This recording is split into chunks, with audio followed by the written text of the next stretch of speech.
It's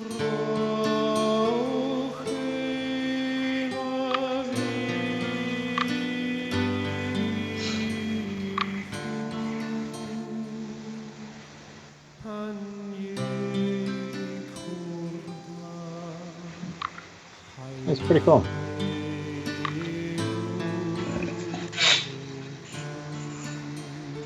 Might see about investing a stream deck for you. That can help as well.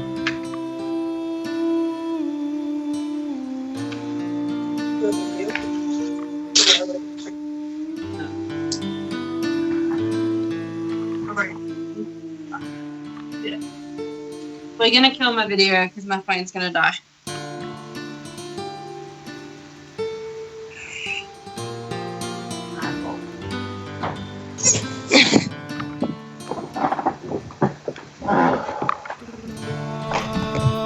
Oh good, and now that's us actually live and recording. Okay, so we're up to session 11 of the storyline where they've actually finished the first of the adventures. And the Friday group is still stuck in a swamp. So we'll see how they go on Friday. Apparently they thought the way forward was to attack the Bog Mother and try to kill her. They should have learned by now. With 20 crocodiles attacking the group, each of them a challenge one level higher than the group, it sort of gave them pause. So it was almost a TPK. If it had gone into a second round of combat, it would have been a TPK. That's how close they got. So, I will get people to introduce themselves as I go around. I've got a list of people on Skype. So we're doing the at-home edition today. So we have David. Hello. Yep, I can hear you. Hello. Sorry, I play. Oh God, you'll forgive me. I've just Bella. spaced out. I'm Bella. Yeah, Bella Silvertongue. The guy who thinks he's a diplomat and is usually quite courtesy, but doesn't appear to be doing so well recently. He's doing quite well, I think. If you have a look at the pictures of the characters Sometimes. on the screen, you're the one at the top. I can zoom in. I can zoom in on that one if you like. Not free. Anyway, so Belloc is a human sorcerer. Occasionally he casts some spells, and they're not generally hurty spells. He likes to fix people, but generally for his own good.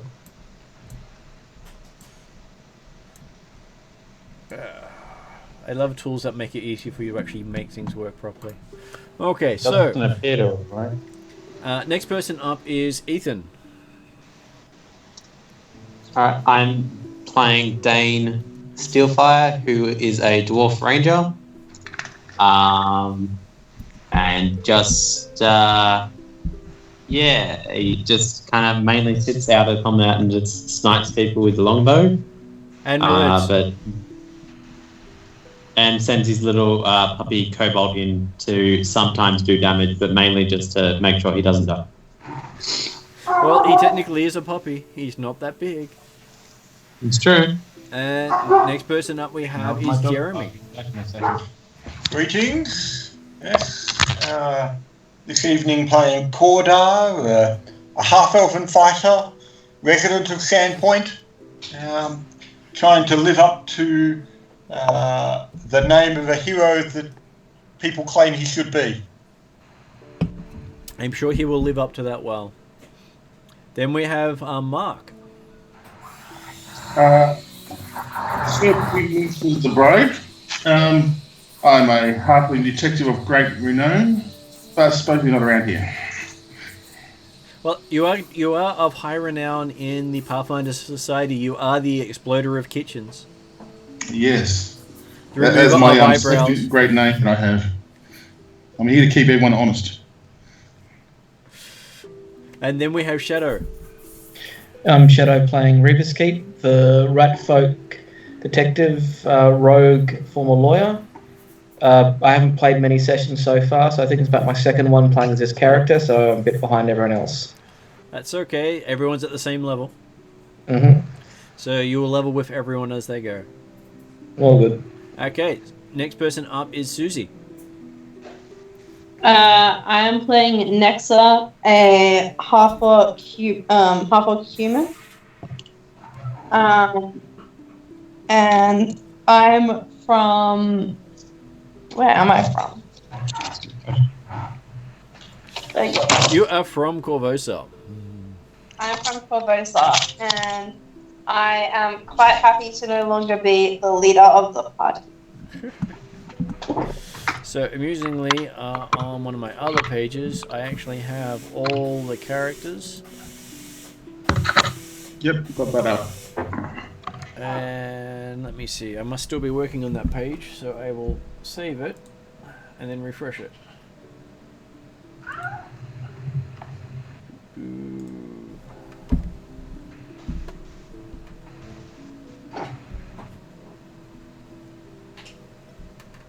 Okay, so this is the whole thing that everything is sort of in progress of being worked on. So it does show the different people. So we got Susie there with Nexa of Andoran from Corvosa. So each of their factions is listed as well. So it'll be interesting to see the ongoing changes for that one. Okay, so next person will be Victor if he wakes up. So until then, I'm going to list him as absent. He may or may not make it. He may have slept through everything. And I'm back. Sorry about that. So unfortunately, Victor hasn't made it yet. So I think he fell asleep. Oh, that's a shame. We'll see if we can wake him. Yep, I've already pinged him once, and he hasn't woken up yet. So. Oh, that's okay. Not really annoying. I will go to David, and you actually have chance to spend some of the faction awards you got. What would you like to spend? Yeah, so I do apologise. I didn't actually have time to check on the things, so we can just pretend I didn't if you want. That's okay. I can actually run it through you simply now. With you simply now. I mean, go through it. If no one minds, I don't want to waste anyone's time. That's okay. Do you want to be able to enter and leave the Pathfinder Society compounds without assistance? Funny, I get the feeling that's a yes. Well, I have to ask these things because it's not always something everyone says yes to. Fair enough. So, I am going to spend your Grand Lodge points and your Shadow and Quadira Lodges. Sounds good.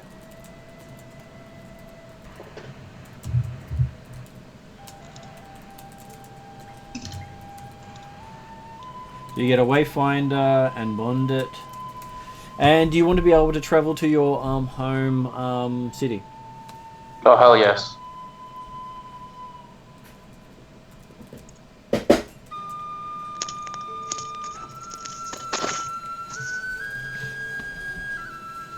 And I will also transfer 2 of your points so you get to keep some. Fantastic.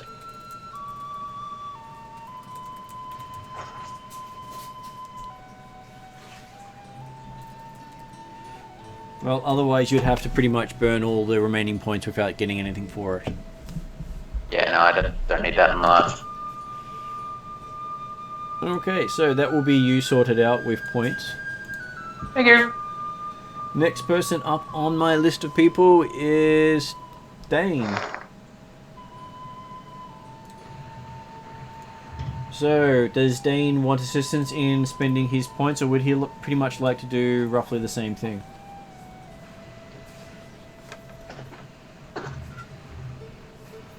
Is there an Ethan there? It's probably muted. Yeah, 2 people. Sorry. Yeah. My bad. That would be why I wasn't responding. He was responding, just not so you could hear. Yeah. Probably the same thing. Yep. So you could quite easily spend exactly the... Well, technically all you need to do is spend either Shadow Lodge or Quadira to get your Grand Lodge up to 4. Yeah, I'll just spend Quadira.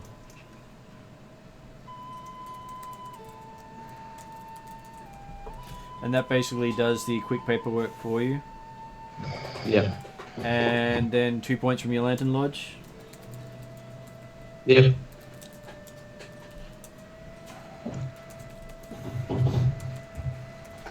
And then that uses all the ones up from the Grand Lodge as well, doesn't it? It does. And did you want to transfer your Shadow Lodge somewhere before you lose some of it? Yeah, I'll transfer it to the Grand Lodge. Okay.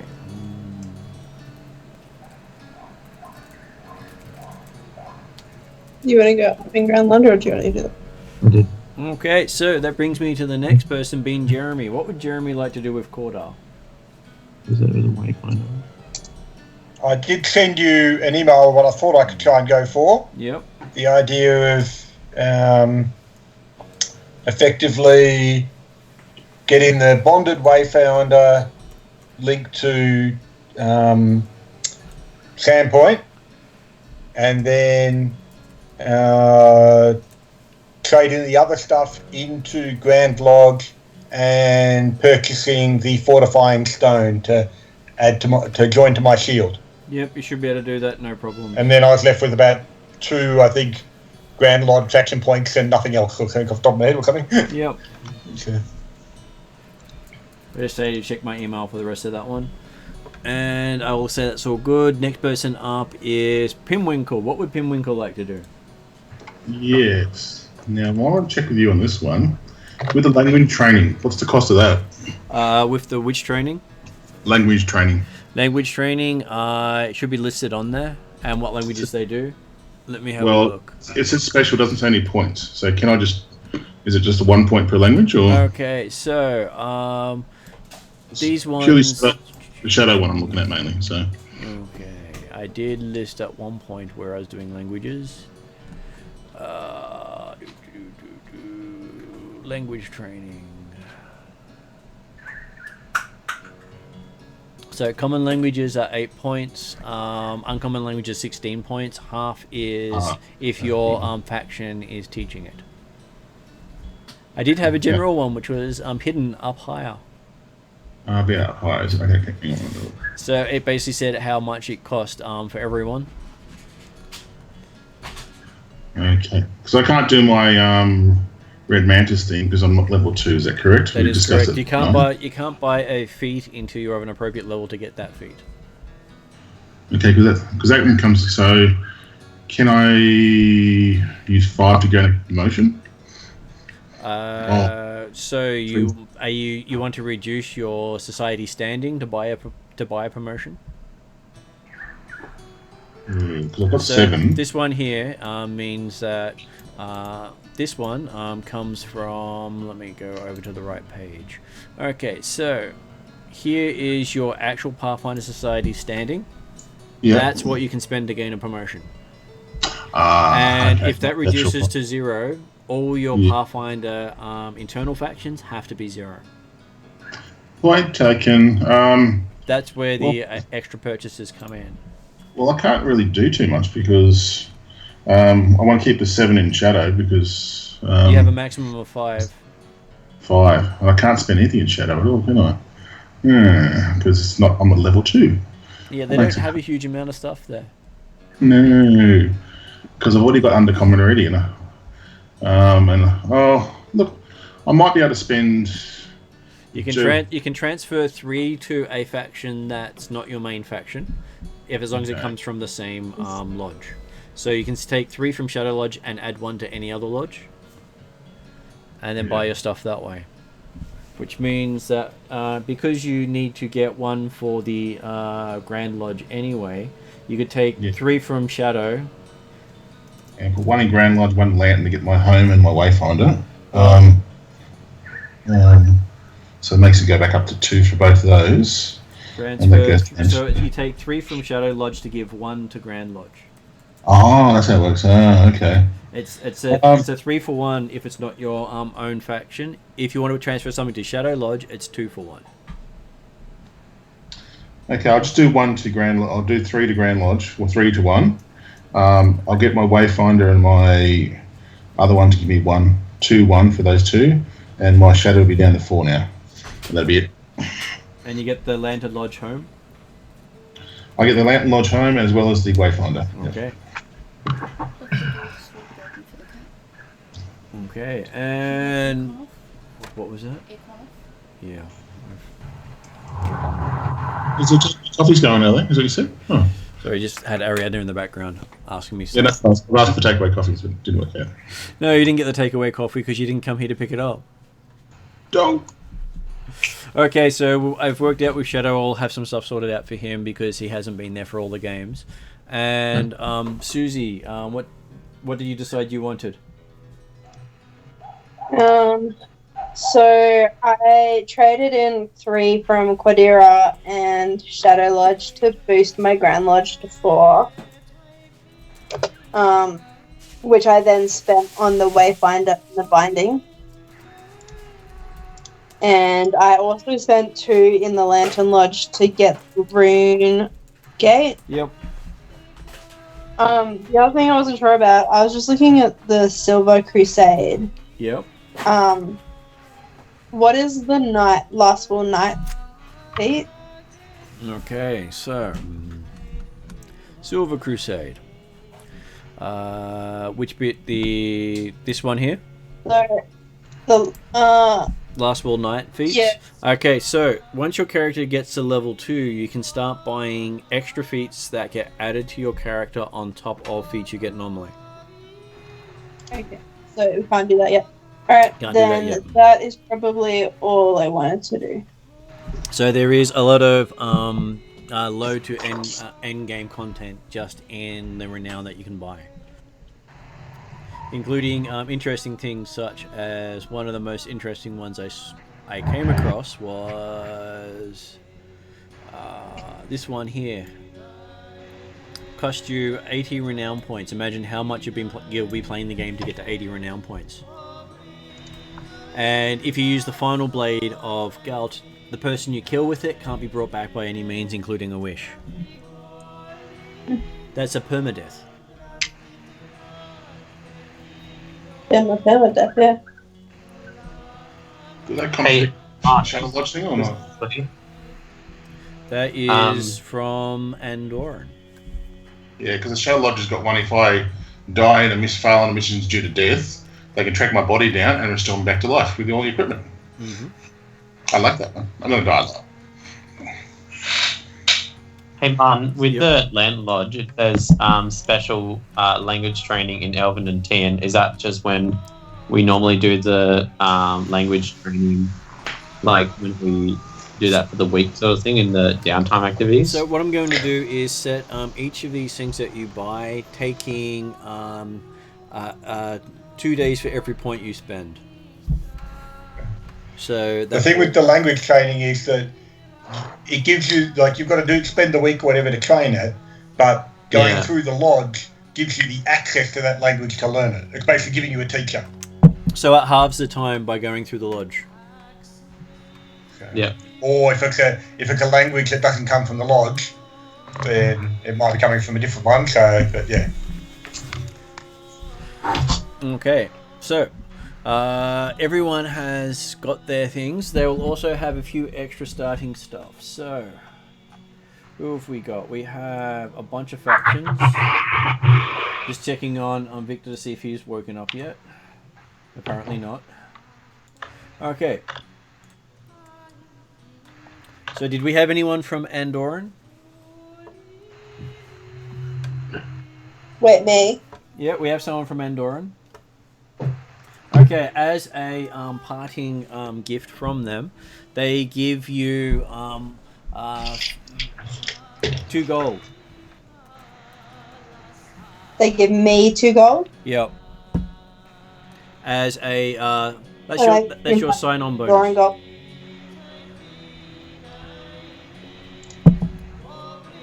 And because they know you're going to Varisia, it will be in Varisian coin.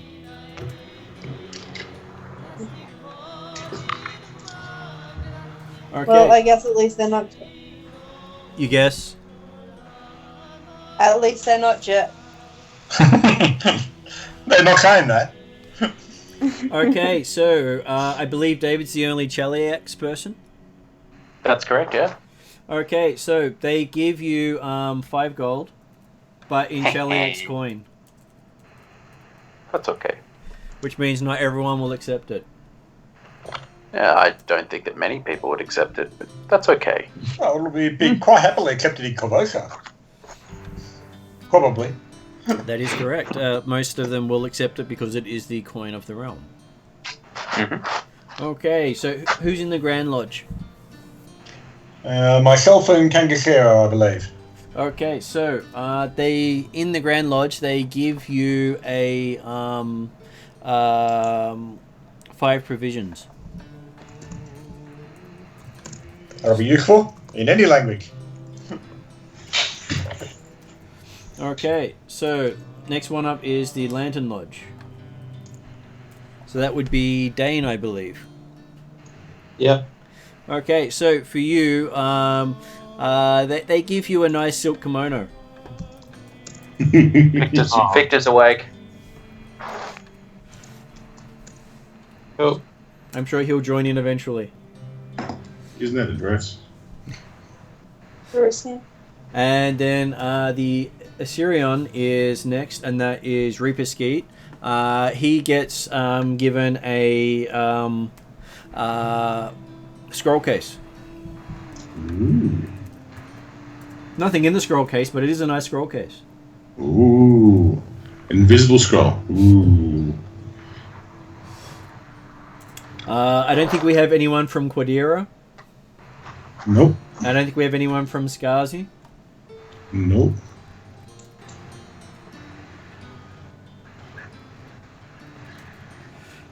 We got someone from Shadow Lodge. Yeah, that's the Democrats. I keep the bastards on us. Yeah. Okay. So they give you a book of law for Corvosa. Oh.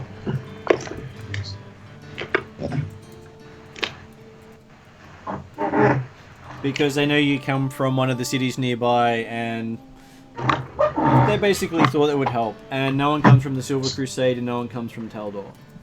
No. Able... Just confirming, Martin. Yep. When you said 5 provisions, as in five rations? 5 rations, yeah. Bob.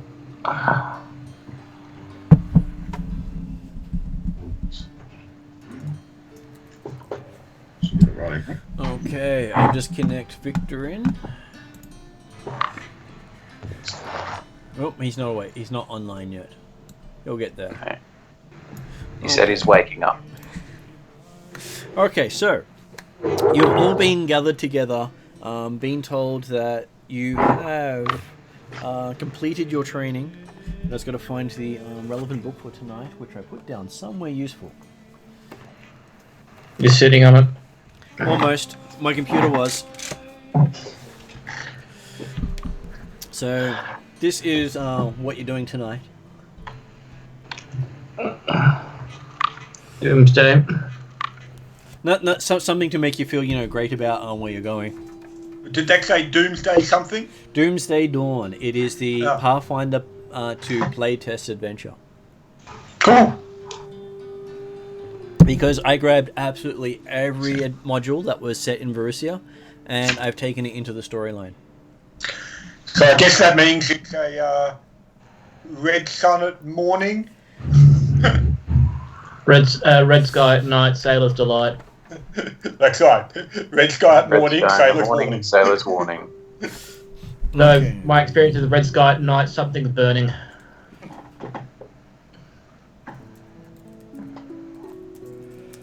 Okay, just checking the date for the game, so you actually have the right date. Okay, so the 26th. It's actually set based on this year, matching our calendar.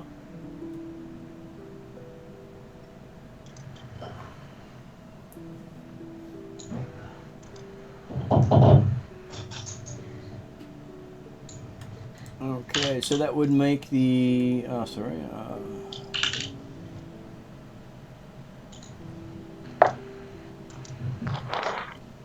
make it the 12th of the 2nd for the game day.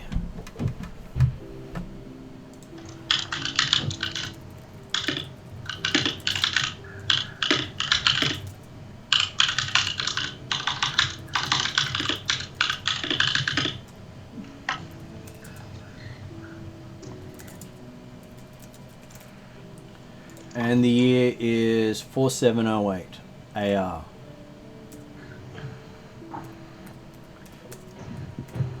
AR stands for Rising of the Starstone that pretty much creates gods. I think we need to talk about words and letters, Martin. Yep. Which words do you fine. need?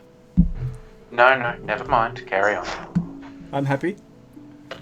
No, just carry on. All good. So you are sitting. You are sitting on the 12th day of the second month of the year, and you're being brought into the council chambers for your last day in the great city of Absalom.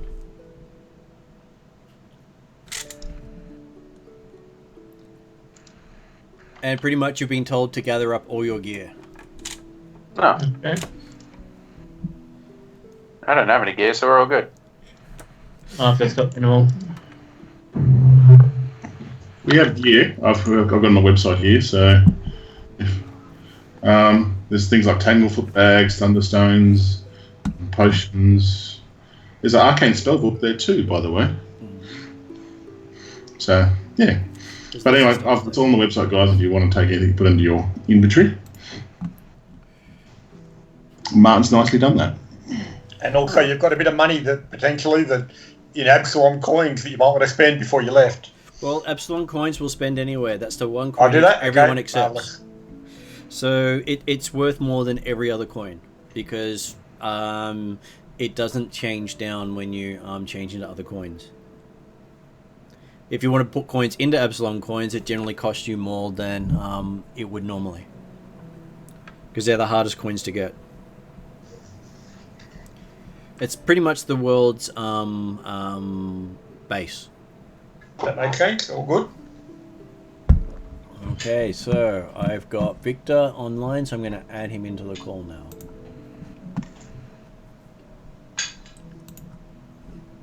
Okay.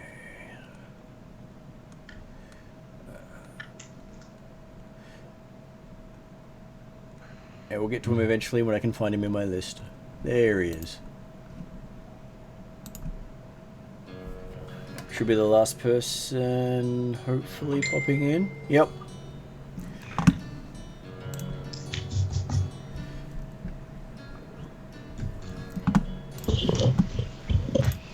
Hello, hello. Hello, guys. Oh. Hey, Victor.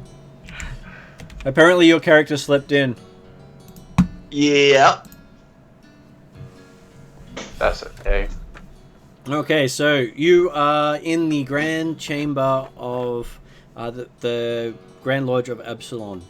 You are meeting all the faction leaders at one time, as they are basically saying farewell to you as you're about to leave on your first quest as trainee Pathfinders. Oh, yes. So your training wheels are now off, and you get to go off and experience the world and hopefully not die. That's kind of what everyone wants. Dying. Well, it depends on the character. Some people actually like the death because they get to keep coming back. Mm. So you've been offered a chance to leave with all the wayfinders sorted out and bonded. You've got your home rune gates connected, so you can now travel to those cities, spending the time to actually create the rune.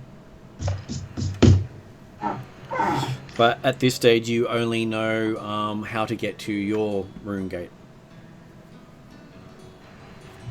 Okay. And you are being sent across. Nice. Sounds like a little kitty cat in the background there. It's Bob wanting attention. Bad Bob. If you don't know, my cat, one of my cat's name is Bob Rogers, and he's he's a fat squeaker. So much like one of my exes in that regard. All right. Okay. Leave that one alone. Leave that one alone. And you are being sent to the Pathfinder Society Lodge in Magnamar.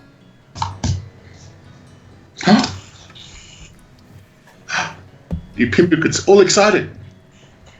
There was much rejoicing. There is only one lodge in in all of Varisia, and that is in Magnamar. So your characters will be based out of that city.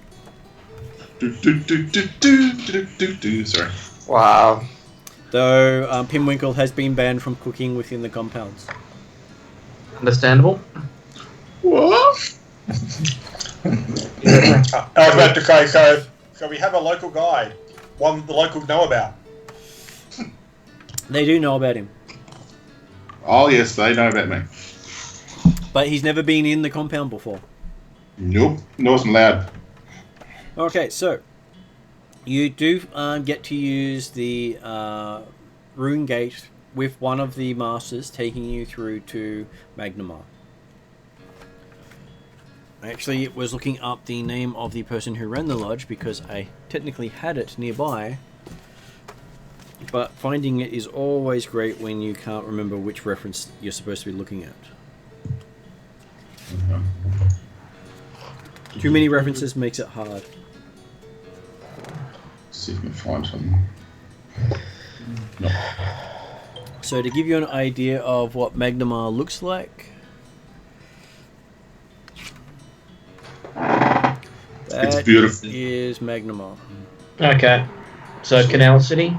No, it's not a canal city. That bridge you see there is probably a couple of football fields wide. And there is an actual city underneath the bridge. So if I have a look at this map here, you can see that all those little dots there are houses under the bridge. In an area known as the Shadow. That's where I'm from. So that is about me. Magnamar itself. Varisia is known for its ruins of enormous size and strangeness. People don't know where it all comes from. It's been 10,000 years since the culture that built the ruins existed. And they are currently researching it because it's known as Thassilonian, and a lot of their artifacts are starting to wake up again. This is the Arisia factor? Or faction, I mean? All the factions want to know what's going on because a nation of ancient artifacts powering up is not a great sign. No. So you were all recruited from this nation to go back here and investigate. And you were amongst the only surviving members of the recruits. Not exactly sure if the rest of the team will survive. We'll find out later. So What happened to the last ones? They're still in the swamp.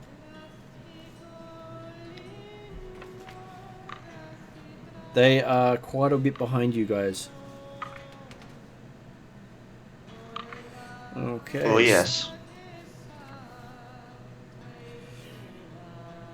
I do have a name of one of the Pathfinders here, just making sure I get the right person.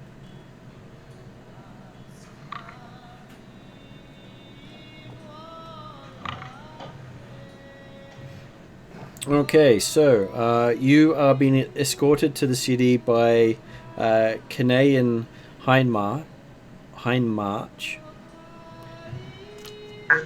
a human. Okay.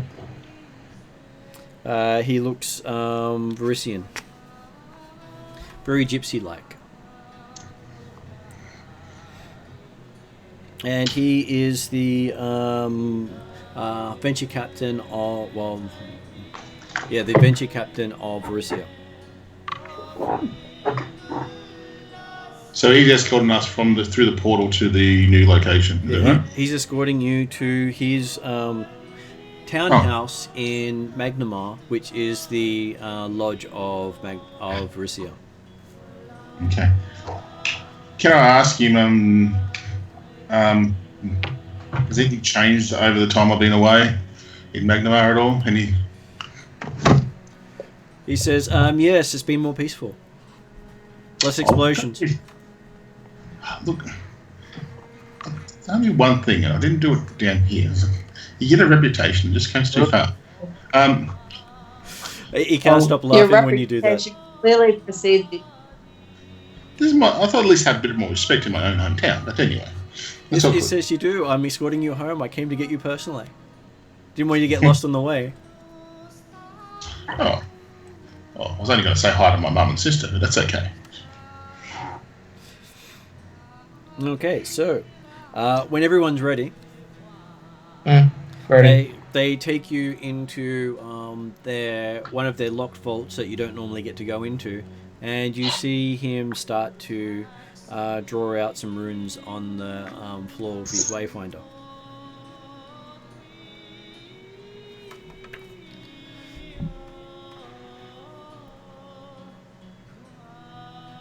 Does anyone wish to do anything?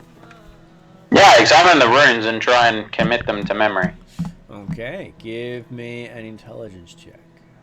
Oh shit! Can somebody roll a dice for me? I forgot to bring my dice roller. Sure. I rolled you an 8. Oh well, that's useless. Somebody else roll a dice. No. I'll do intelligence check as well, Martin. So Yeah, I got 8. I got a 13. You got a 13. Oh, well. Well, I got an 8 I too. will grab myself a dice roller. I'll try. Then mine, I got 1. Victor, I rolled you a 9. Can I have a board? And also, I can't aim that one. Okay, so looking at it, you do realize that if you get this wrong, you'll either open a gate to the wrong place, or you will basically rip a hole in the fabric of the world, sending you somewhere completely random. So, you all think you've gotten it correct. Hang on, I'll use my halfling luck. Roll. I didn't roll, so Halfling luck was shit. Most people will not try to memorize these things because it's too not complex. the actual rune that's important. It's how you write the rune. You can have the same rune represented in thousands of different ways. what I'm going to could leave it to the possibly experts, go not try wrong? and memorise.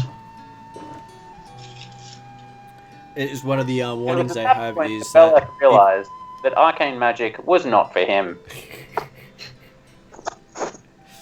well, that's why they make sure they teach people specific runes. And at this stage, the only people who is willing to teach people new runes has been the Lantern Lodge. You'll find others later. Okay, so you step. The portal opens up after about half an hour of them preparing the rune. It's not a quick process, so you get a lot of time to stare at the runes.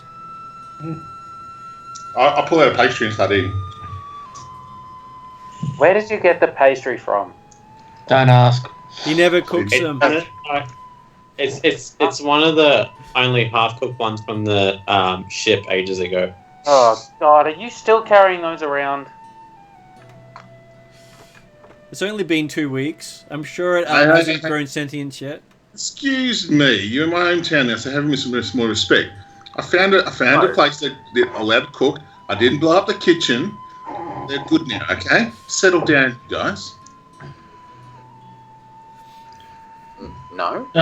While we wait for the runes, are there anyone we can ask about the upcoming mission and what's going on with the city? Okay, so beside Canavan is his wife Sheila. Sheila. Yep. Sheila.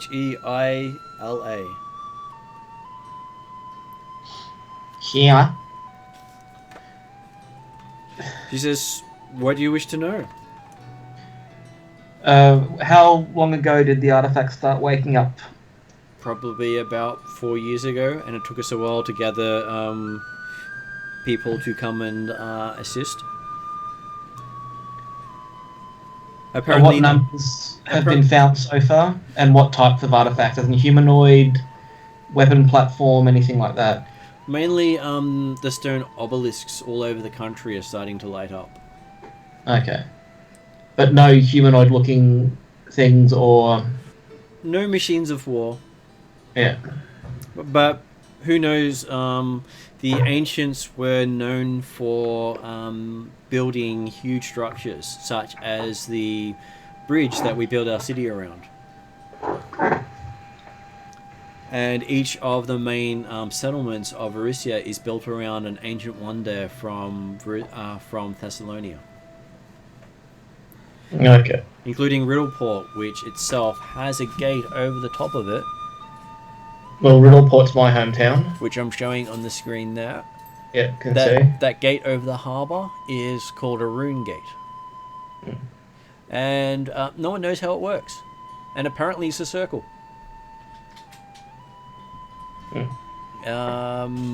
Corvosa has under the island the mountain,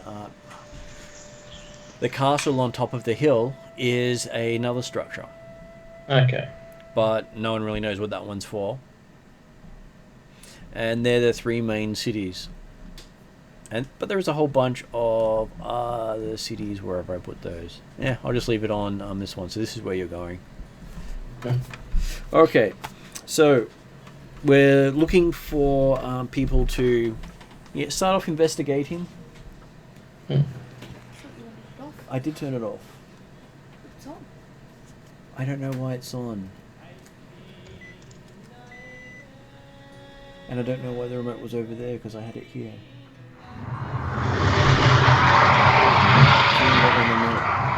Jesus I've lost Christ. a big ring.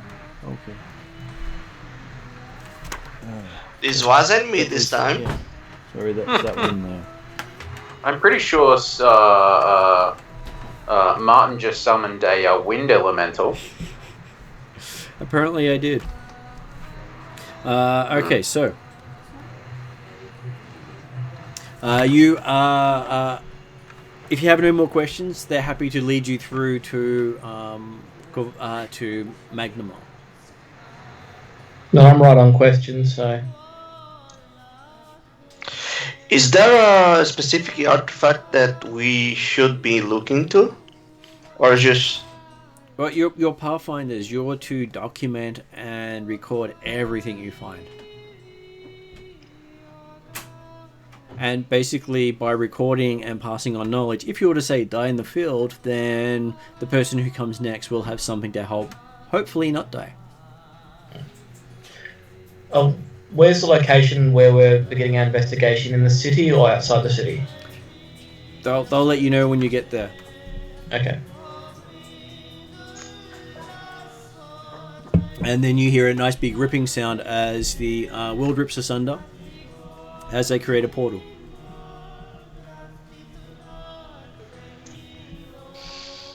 Kanga is pretty frightening. I'll go through first. Okay, so I'll you follow Periwinkle. Primwinkle, sorry. I'm excited to go home. and they follow through behind everyone. This isn't right. This isn't right. No, you're leaving the world behind. So, does everyone go through? Yeah. This is not natural. Yes. Cordar's happy to go through because it takes him close to home. I Okay. use my diplomacy skills on Victor and try and get him to go through the portal. You just got next to the portal and keep staring at this swirly stuff. What did you roll? 6. He rolled a 6 for you, David.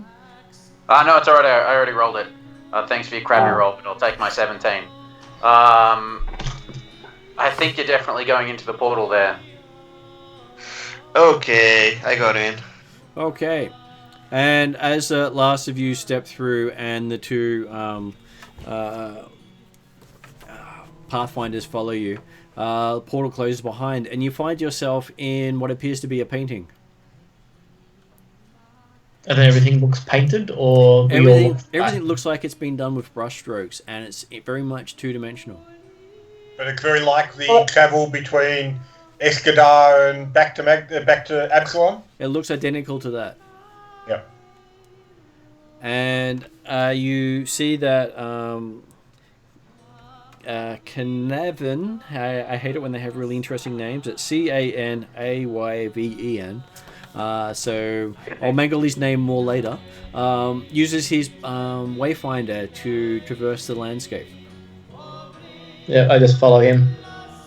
Cordar will be looking at his Wayfinder, examining what its effect is and seeing if it seems to be working properly in this area or whether going along. But obviously following our leader rather than the Wayfinder, just kind of practice using it. Your Wayfinder shows absolutely no direction. It doesn't even have its arms that are normally on it. Can I look at my Wayfinder button? Yep. Would mine be the same? Do I see anything on my one? Everyone's Wayfinder, besides the person who opened the portal, shows no direction. Cool. Who is the leader? Is it still Day? None of you are the leader at the moment. No, it's Carnarvon. What's his name? Carnarvon. Hindmarsh. Hindmarsh. And his Yeah, wife, because- Sheila. Okay, so you traverse this for what feels like days, and then come out through another rip in the world. As soon as I come out, can I stealth straight away and hide in the corner? Sure.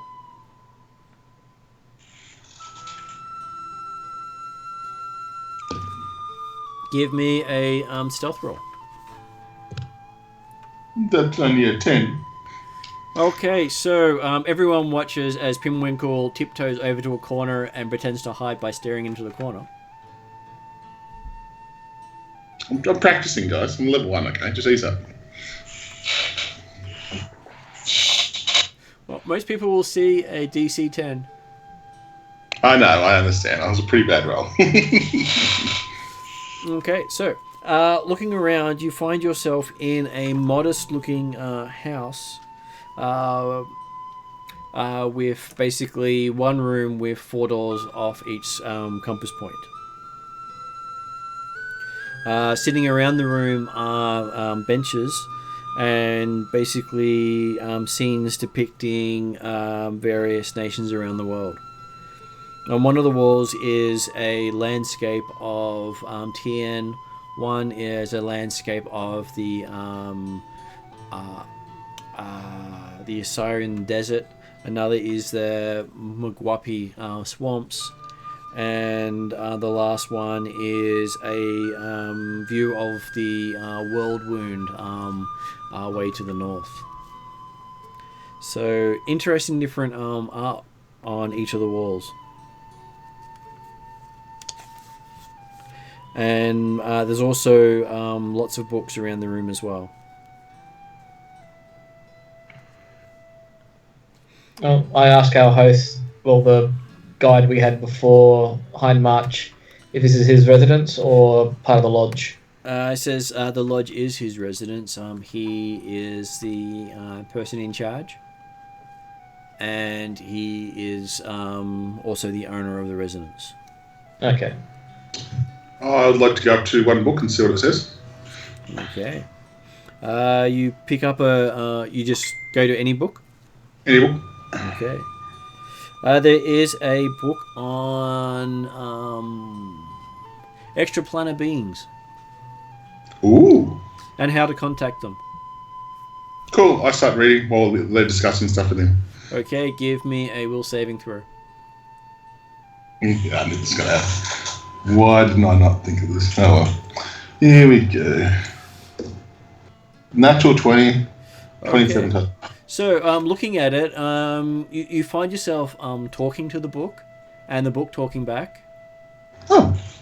How's your day been? And you seem to be having some strange conversation that you don't know what you're saying, and you don't know what the book's saying, but it doesn't seem to be affecting you. Oh.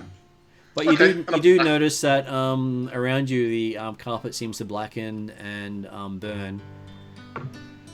Okay, I'll put that book back and I'll walk over to the, hop, skip and jump across to the rest of everyone else.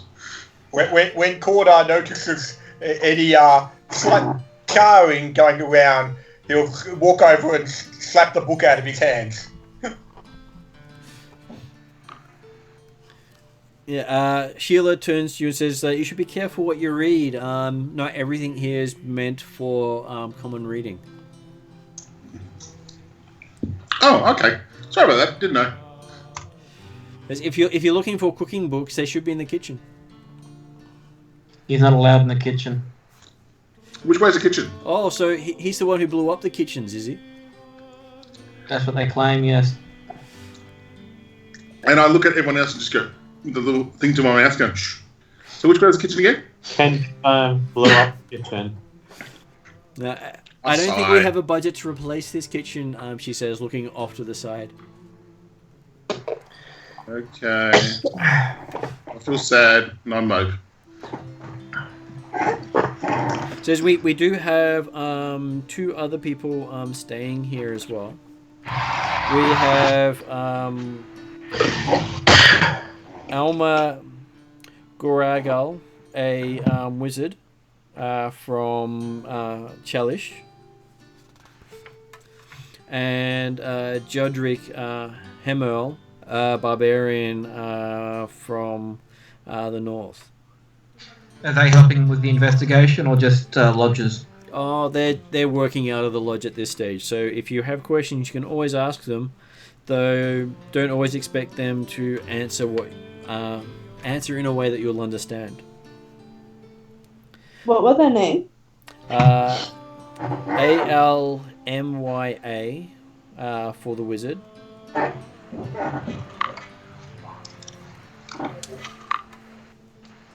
And Joadric for the barbarian.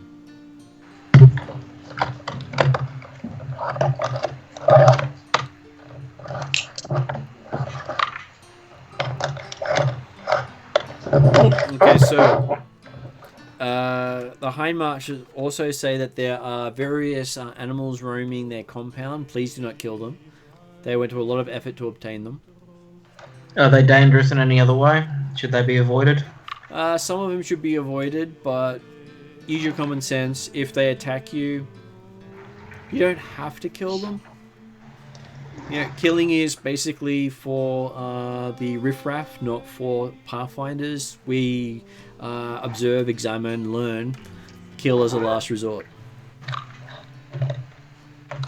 Of course, you should know that from your teachings. Yes. Of course. Okay, so we have set aside a lodging for you and your troop, and one for the other expected troop if they actually pass their tests. They won't, I say. Hey. Well, they have the advantage of, following in suit and not having to do everything themselves. So,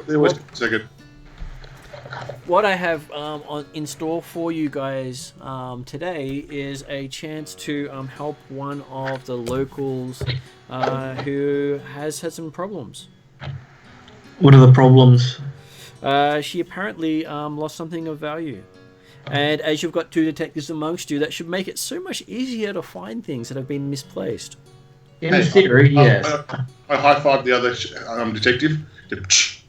Revis keep my eyes back. It helps that you're both small, makes it easier to high-five.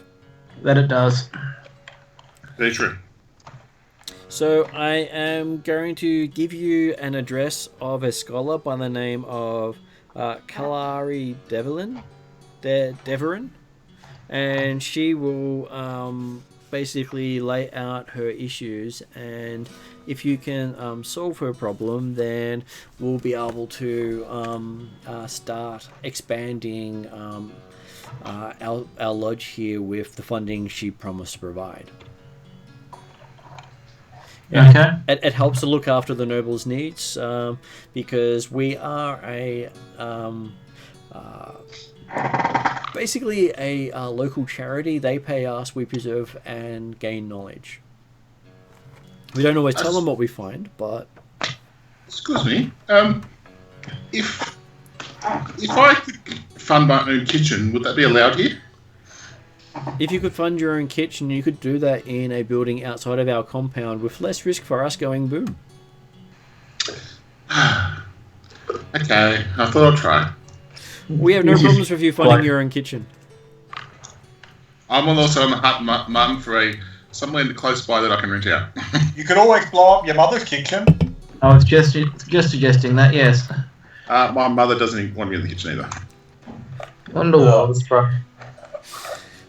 So Sheila turns and says, "So it's not just Absalom you blew up, huh?" Look, my mother has a long memory. She doesn't forgive me, and I've tried to forgive him for many presents, but it hasn't worked since. Okay, let's leave it at that. Not discuss it anymore. So bribery then? I've tried that. I'm guessing one of those presents was not a tidy kitchen. No, I repaired the kitchen, but I wasn't allowed back into the house till further notice. Okay, so she gives. Well, she holds out an address. She says, "So, which of you is going to take on the role of being in charge?" For an investigation, I'm happy to volunteer. If it's purely investigative. So she hands the note over to Reaper Skeet and says, "Good luck, because you take responsibility for the others. And be aware that in this town, if Pimwinkle hasn't told you beforehand, breaking any law within sight of one of the Hell Knights is a death sentence." So Hell Knight?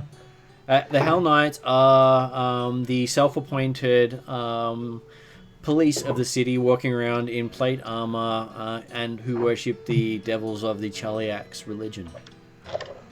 Fair enough. And guys. To them, there is only one punishment for any crime, which is death. Yes.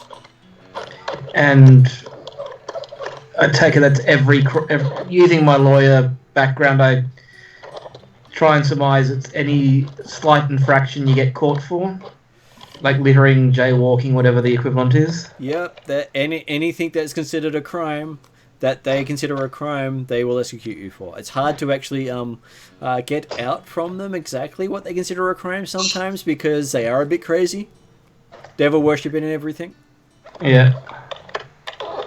Sort of unhinges people, she says, looking in Baleth's direction.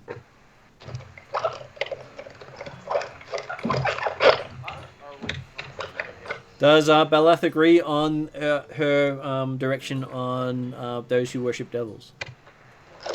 Sorry, we didn't realize I was muted. Well, of course. And so be aware that they are not all in numbers, but they do patrol the docks, the lower regions, and the areas most at risk of crime. And you can tell when one's coming because just about every citizen starts, running slowly, being polite, and basically doing absolute everything by the book. And then I hold up the book and I said, "This is the book." They gave you a book to a different city. Didn't they? They gave you Corvosa, not Magnamar. Ah, okay. Oops, wrong book. They probably figured you knew Magnamar. Which is correct. I know Magnamar, but my Magnamar might be different than the right way Magnamar. Your version of Magnamar is avoid the Hell Knights. Pretty much. Hiding barrels, that kind of stuff. And one of the crimes that the Magnamarian knights, Hell Knights, have is lying to a knight is also a death sentence. How do they tell if you're lying? Because they have a detect lie ability. Fair enough. Or at least they say they do. You mentioned that they were the self-appointed police force for Magnamar. Yep.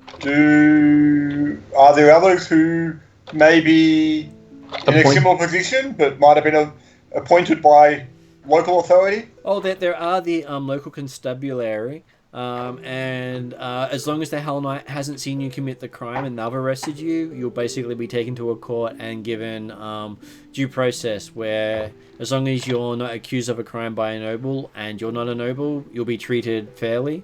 If you're accused of a crime and you're a noble and the person who accused you is not, then your side will be heard, theirs won't. If they're both nobles, then that will be treated fairly depending on rank. Perfectly natural justice. Good to hear. And so rank has its privilege. So, private law. And most lawyers here actually have a form of rank so that they can represent those who don't have some.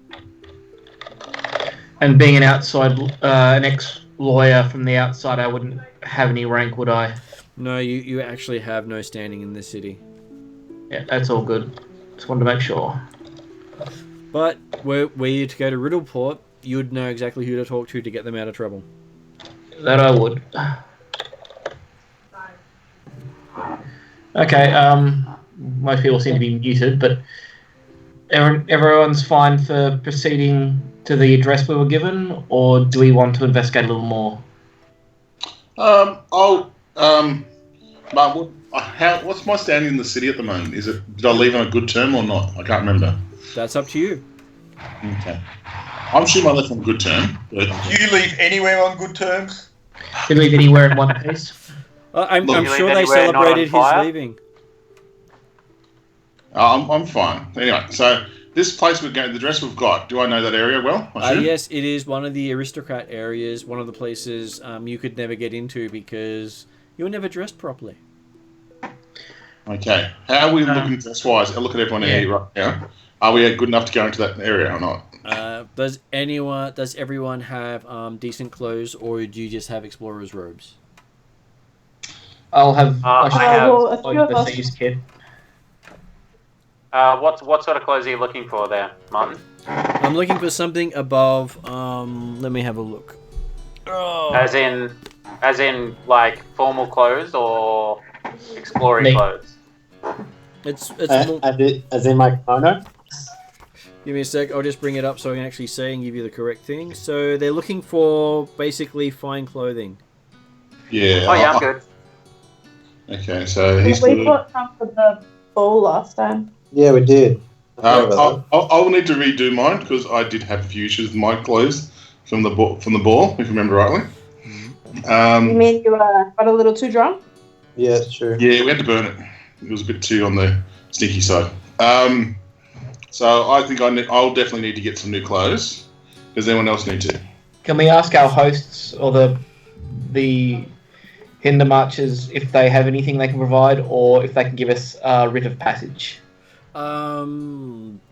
Okay, so let's see.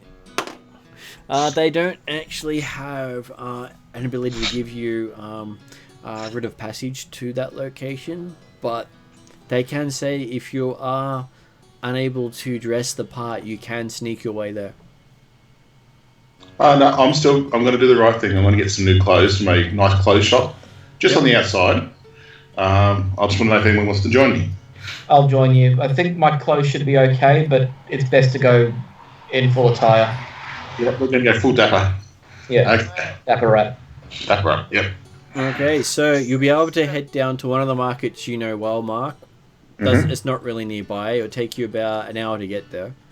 Cool, I can do that. Be able to pick up appropriate clothing, fits all right, for about 2 gold each.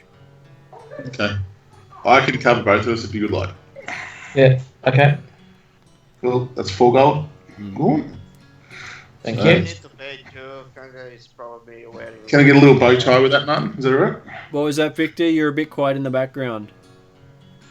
Oh wait. Can you guys hear me? I can hear you now. Here before. Yeah. Okay. I was saying that Kanga probably were wearing rags and something like that, so I will probably need clothes too. That's okay. He'll probably throw them away in a couple of sessions. I'll buy Victor's too. Nice. I'm a nice halfling. You have some Thank fine- you, sir.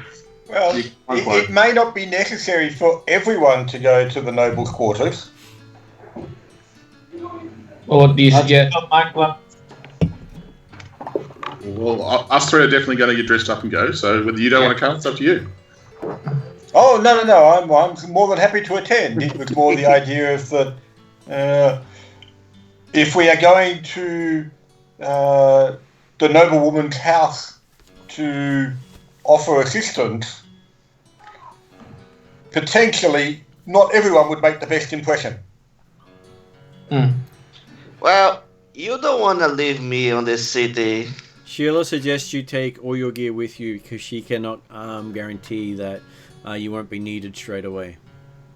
Oh, no, okay. It was more the idea that potentially you could stop via the local pub and leave a couple people behind and meet back again afterwards. But if everyone wishes to go, more than happy. Well, would she think that we're only committing like half-assed if only some of us went there? Good point. Well, she wouldn't necessarily know how many of the Pathfinders are sending. Yeah. So I suppose the question of who wants to hang around the pub and wait, and we can give the answers when we come back, or who wants to go. I think I should go because I'm not local here. I might have some knowledge. So I don't know who else. If everyone wishes, more than happy, and obviously up to Ripperty. Well, I'm happy to take everyone, but if other people think they can spend time investigating on their own, that might be a good way to use our resources.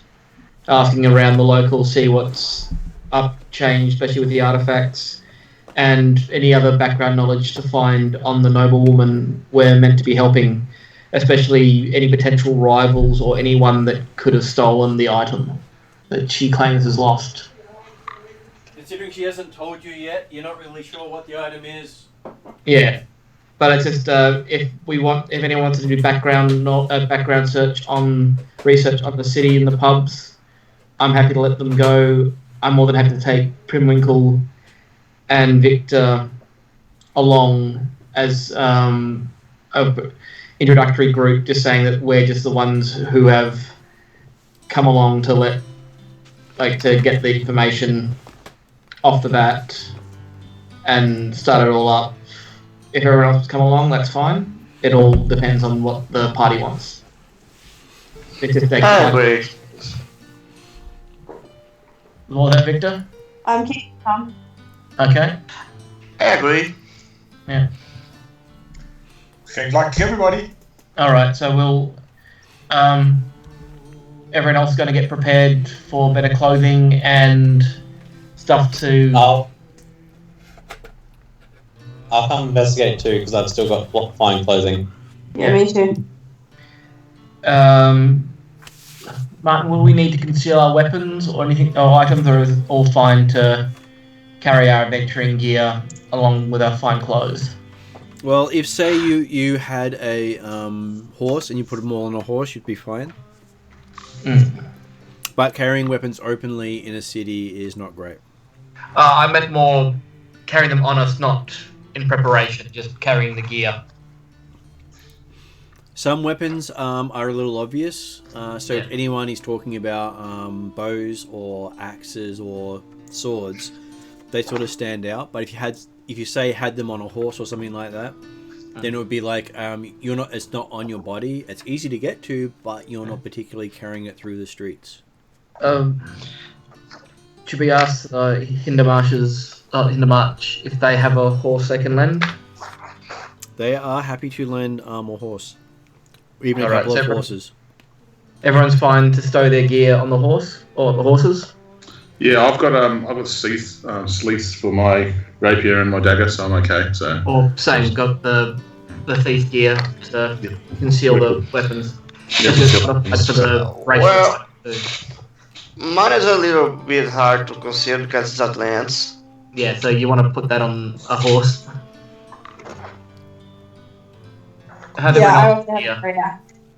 Yeah, so probably best if we store the gear and have someone guard the horses while we're inside the house. Yeah. Well, I'm happy to keep the horse in check. Okay, Victor. So anything else people think we should be prepared for? Not that I can No, I do. don't think so.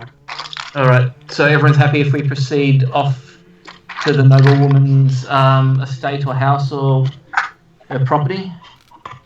What's the horse name?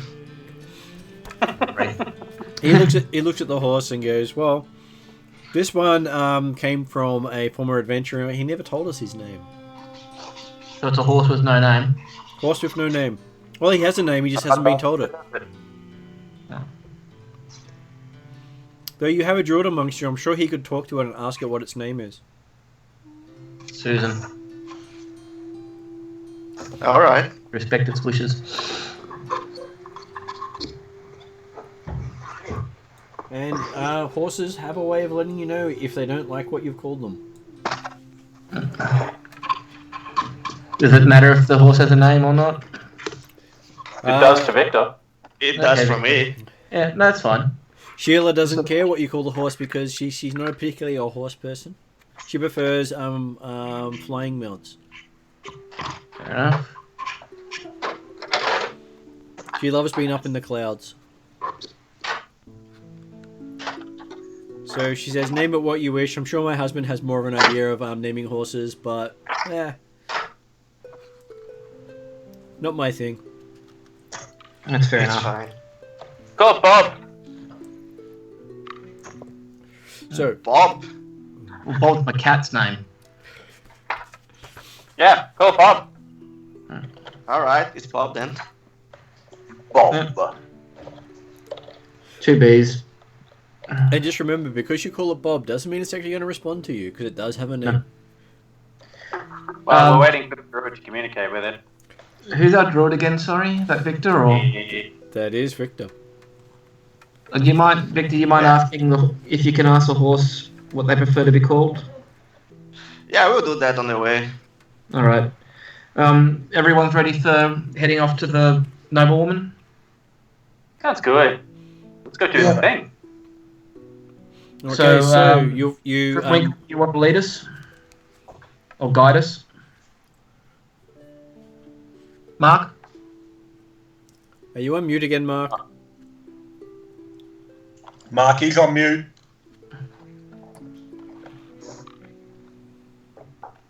Hello, Mark. Mark. Mark was just getting his dinner, guys. Come on. Okay. You know, away from keyboard and away from microphone doesn't help if we think you're there. Yeah, That's okay. Sorry, guys. that's okay, mate. Primwrinkle's happy to escort us to the noble quarter. Yes, with a little hip stopping and jump and all that kind of stuff. Yeah. Okay, so as you approach the compound gate, the gate opens and your wayfinder glows as it does that. So, Weird. wayfinders, all the best knowledge. Well, the wayfinders are the key to the Pathfinder Society. Yeah. And the Society are the only people who can bind people to them. They made it that way so just someone can't pick up a wayfinder and use it as a key. But it also acts as the key into the lodges as well. Yep. So everyone's wayfinder has gone off? The person who opens the gates goes off. Everyone else's can open or close the gate as they choose. Okay. But as the last of you steps through, the gate shuts on its own accord. You know, Pathfinders do have that mysterium around them that people look at them going, they are strange people. Okay, so as you start walking across town with your heavily armored horse, with the great axe sticking out, the lance, the various other weapons you've got stored on it, you do notice that none of the citizens of this region carry weapons. The fact that you've got it on your horse is probably the only reason that none of the guards that have seen you have done anything. So, following Pinwinkle's advice has helped you all. So who's actually leading the horse? Victor was. Victor, I am. Yep. Kangaseris, yeah. Okay, so you find yourself coming into a fairly well-off area, and the streets are clean, everything sort of gleams, so much more so than where Pinwinkle grew up. This is the sort of place where his neighbours were sent to clean. Yeah, I was born in the shadows, guys. I'm under the bridge over there, and I point back to the bridge. Yeah. And as you walk up to the house, you see over the door of the house the Pathfinder Society emblem. I'm happy to be in company of the horse outside. Yeah. You're Everyone, no one else wants to stay guard, or we. Cordar will stay out with Kangasera. Okay. Is there stables or anything like that? Visible? There are stables off to the side, and a little courtyard in front of the building. Are there any guards or servants at the gate to greet us, or anyone just around? No one at the gates. The gates are unlocked. So we might as well take the horse into the courtyard to be safer.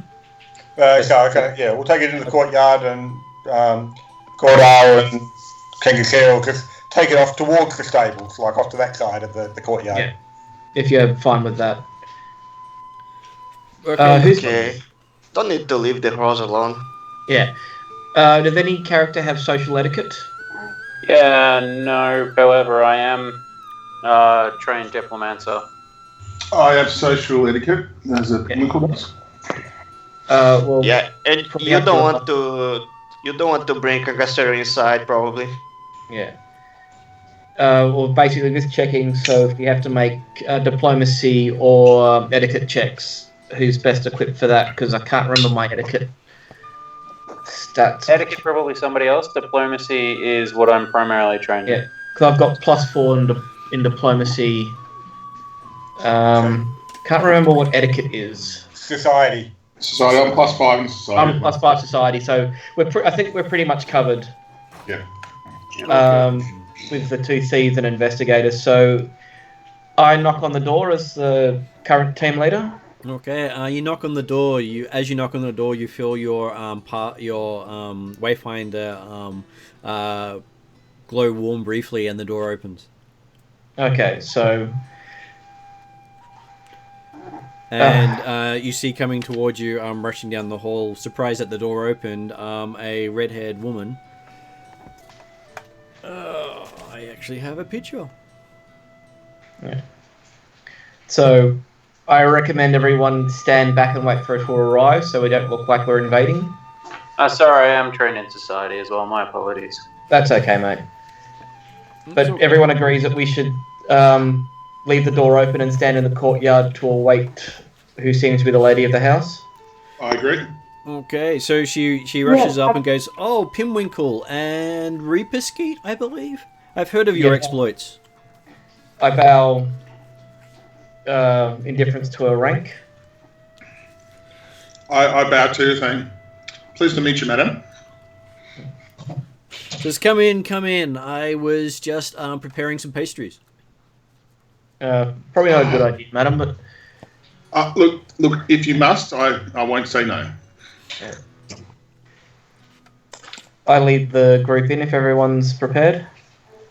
She takes you into a kitchen in the back where basically it's bigger than the house that Pinwinkle grew up in. You see a tear from one side of my left eye, and I'm so happy and smiling. You never seen me smile so much in my life. And she's got a pile of pastries off to the side and says, "Oh, just help yourself. I bake when I'm stressed." Should we take note that you are very stressed, madam? Yes, there's probably about 20 or 30 completely different baked goods here, so probably enough to feed about 100 people. Should we ask permission if we can take some with us for supplies? Yeah, you're welcome to take what you like. I was going to donate the rest to the needy. Okay, we'll take some for our Pathfinder hosts as a gift. I let everyone help themselves. So, once you've had a chance to sit down, and she gets out some ice water, which is also another delicacy of the area, cold drink. He says that she picked up a ice machine, just this thing that just makes these little ice blocks and drops it out for you. It's one of these newfangled magical items in the markets. Okay. Yeah, sounding very much like a noblish fop who's got more money than sense. It says, so I've asked the Pathfinders, which I know you are members of because I got a letter from one of my friends there, Sheila. She bakes with me sometimes, and my cousin Kendra, Mayor of Sandpoint, was expecting me to send a gift along. Unfortunately, there's been a slight hiccup, and someone stole it. Okay, someone...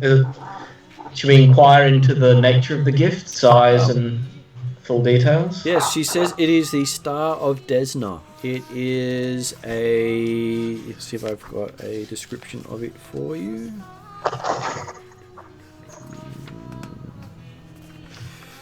I was hoping I had a picture I could show you, but like all things, it's never where you want it.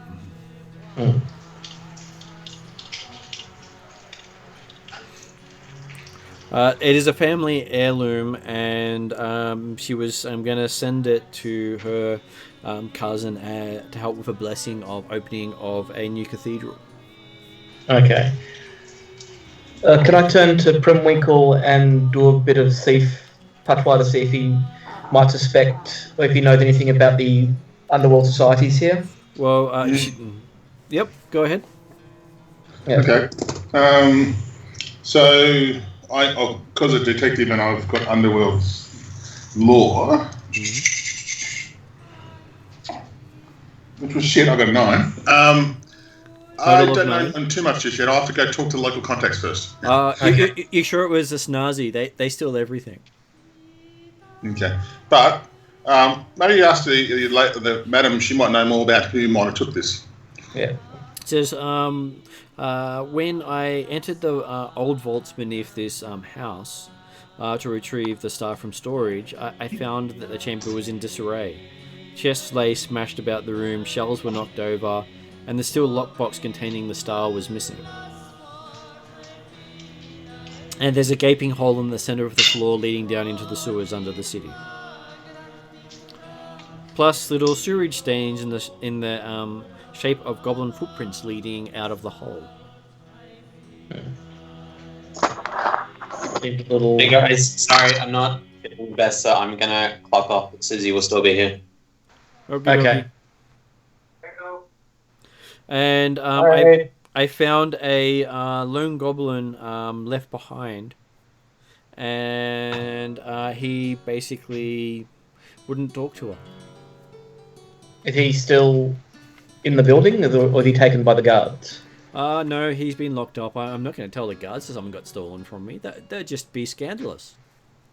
A turn to the party. Does anyone here speak Goblinoid or Goblin? Does undercommon count or not? No. It's not. No, not me. But if I did a society roll, would I know is there goblins within the city? Or factions of goblins? There are goblins everywhere. Goblins are a pest on society as far as most of society is concerned. Okay, cool. Considering we've known each other for 3 years, you're probably aware that Cordar does speak Goblin. Yeah, true. I wouldn't know much about Cordar because I don't really like him too much, but that's another thing. So, Cordar, are you happy to interrogate the goblin on our behalf? Well, Cordar's not actually with you at the moment because he's out with the horse with King Sarah. That's right. Anyone mind going to fetch Cordar? I can. Oh, he speaks Goblin? Yeah, I'll go outside. Thank you. Wait, are we getting Cordar or King Sarah? Yeah, getting Cordar, yeah. Excuse me, ma'am, can we go see this actual where this crime took place? Well, do some investigation ourselves. If we're going to do that, shouldn't we wait for the person who's been sent for? Yeah, well, yes, of course. Oh, sorry. I've just been proactive on this whole situation. That's all good. So, Jeremy, Nexus shows up. Hey, Quarter. Yep. We all under control? We know what we're doing? You speak Goblin, don't you? I have had that interaction with those creatures before, yes. It can be useful to know your enemy. Yeah, there's a goblin that needs interrogating. You happy to help? I could certainly have a word with him. Alright, come on in. Okay. Are we like to leave Bob in the stables? Nah, I'm good outside with the horse. Do you want me to stay out here? Is there actually anyone in the stables at the moment, or any beasts in the stables? No, there are nothing else in the stables at the moment. Yeah. Do you want me to stay out here with you? Oh, it doesn't bother me. But I just potentially you could just lead Bob into the stables at least and get him out of the sun. You can shut the door and lock it, and he won't be able to escape. Yeah. Should be.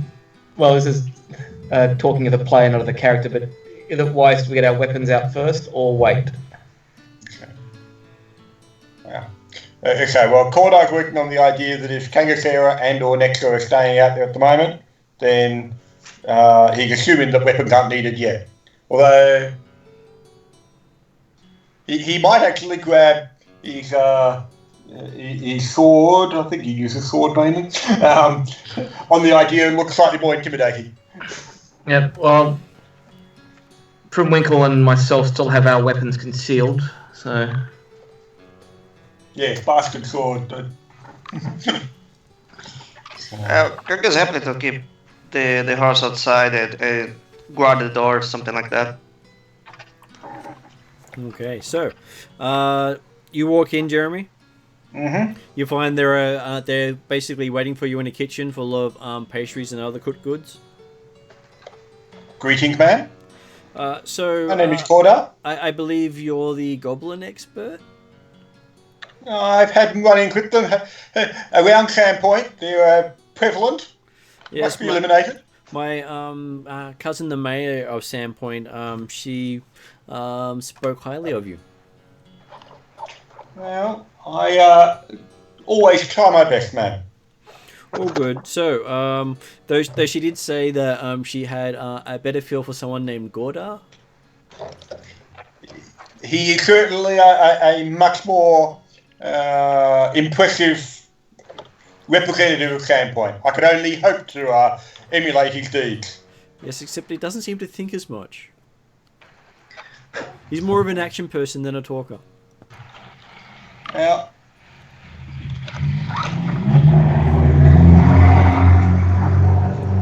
Alright, so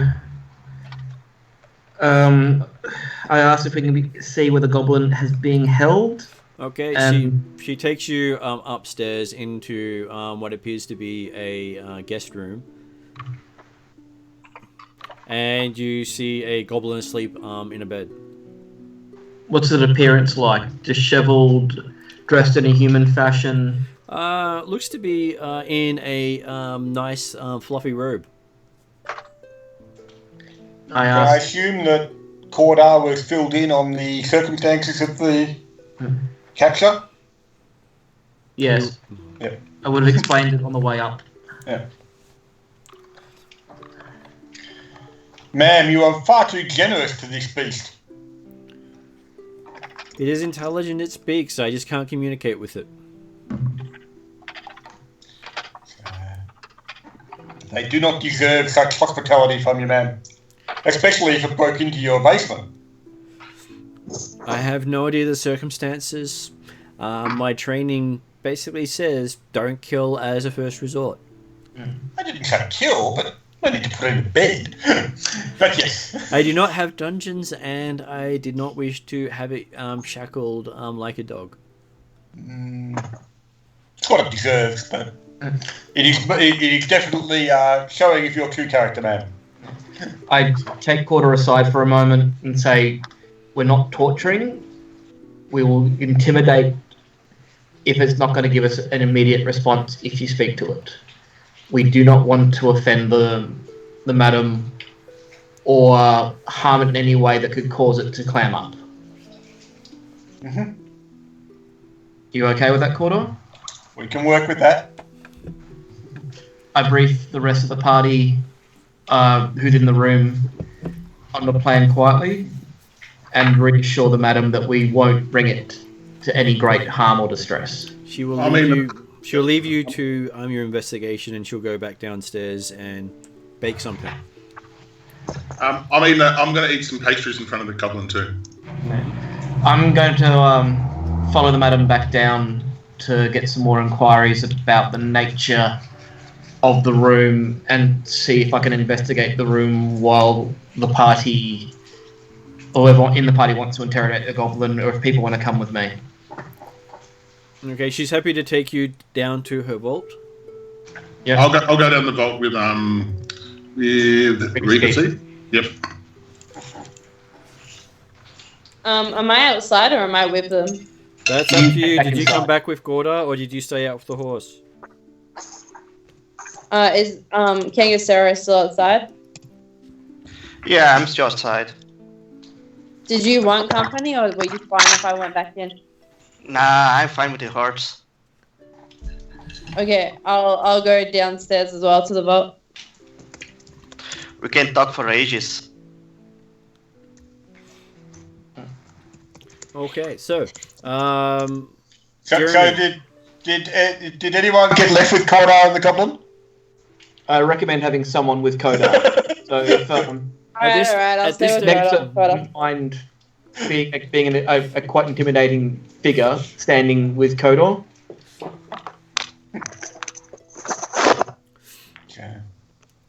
Okay, so as you're about to approach the goblin, Jeremy, Nexa walks in. Mm-hmm. And here it was, you thought you were going to have the goblin all to yourself. Indeed.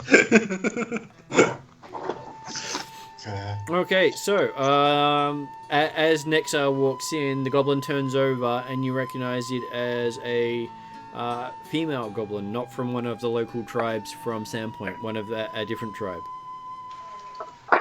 Well, okay. I'd be surprised if it was one of the local tribes from Sandpoint, but It's not that far away. not that far, no. But yes, I guess. Well, I guess also not knowing how many goblins might be expected around Magnemar, but I understand there's big sewers, plenty of room for goblins, such vermin. Well, they do keep the sewers working. They eat the stuff that would normally block it up. Mm-hmm.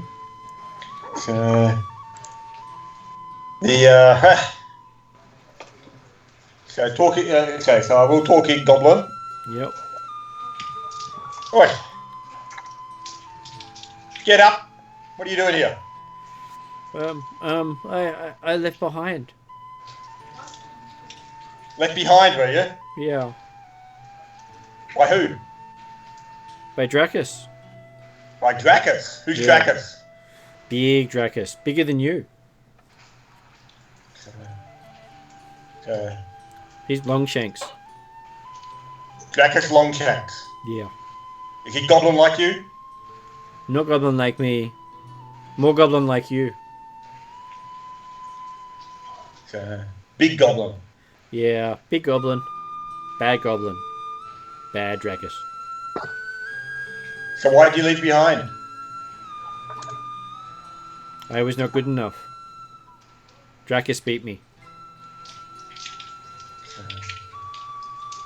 Does the goblin look injured? Yes, the goblin looks like she's got lots of bruises and damage and cuts and burns. I'll be right back, guys. 1 second. Was it just you and Dracus down in the basement? No, rest of tribe. Mudjaw How many in tribe. tribe? Tribe was large. Tribe's now getting smaller as Dracus killed tribe members for not doing What what Dracus tribe? want. Mudjaw tribe. Mudtua tribe. Yep. Has Dracus always been a member of Mudtua tribe? No, Dracus came over and killed previous chief. Chief was nice. Chief let us eat stuff. Drac is not like us eating stuff.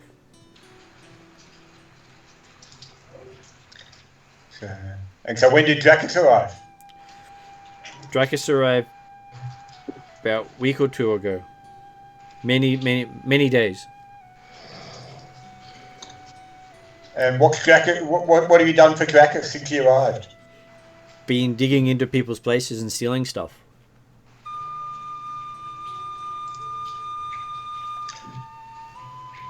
How many say left in tribe? There were about 20 left when she was there last.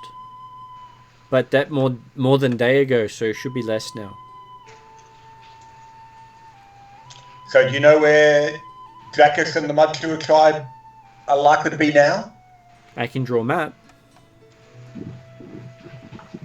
Or you could lead us there. I can't walk well. She pulls a leg out from underneath of the blankets and her leg's in a splint. It looks as if it was broken in about 3 or 4 places.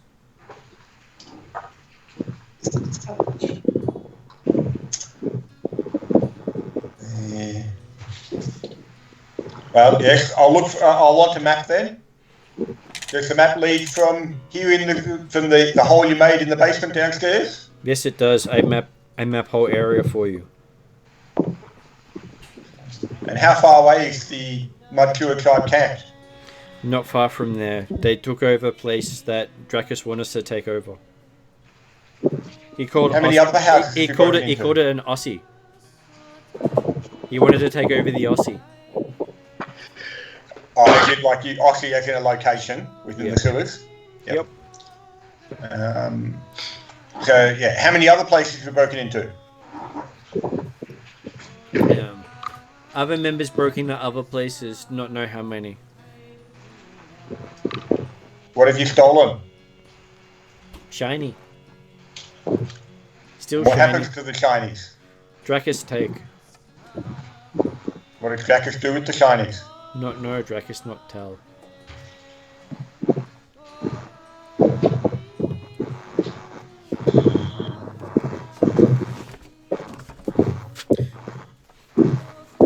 What will you do with Talga? What do you plan to do? We'd like to go home. To Dracus? No, not Dracus. Could take you there. Don't want to go see Dracus. Dracus bad. But Dracus is home, isn't he? Dracus probably killed Talga this time. But Dracus is home, isn't he? Dracus not home. Dracus destroyed home. So where's home? Further in sewers.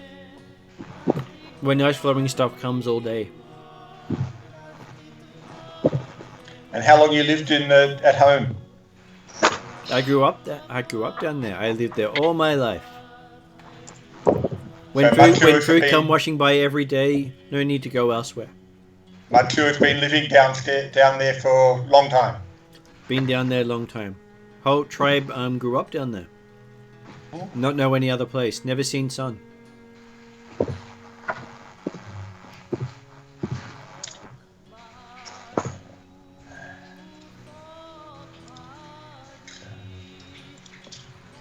Well, start drawing the map, and I'll come back and talk to you some more. Okay, we'll work out what we're going to do with you. She starts drawing a map for you.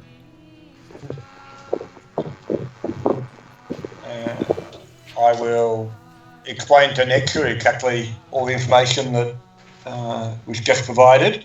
I'll also be watching Helga just to confirm that she's not apparently understanding whatever common tongue we're normally talking in.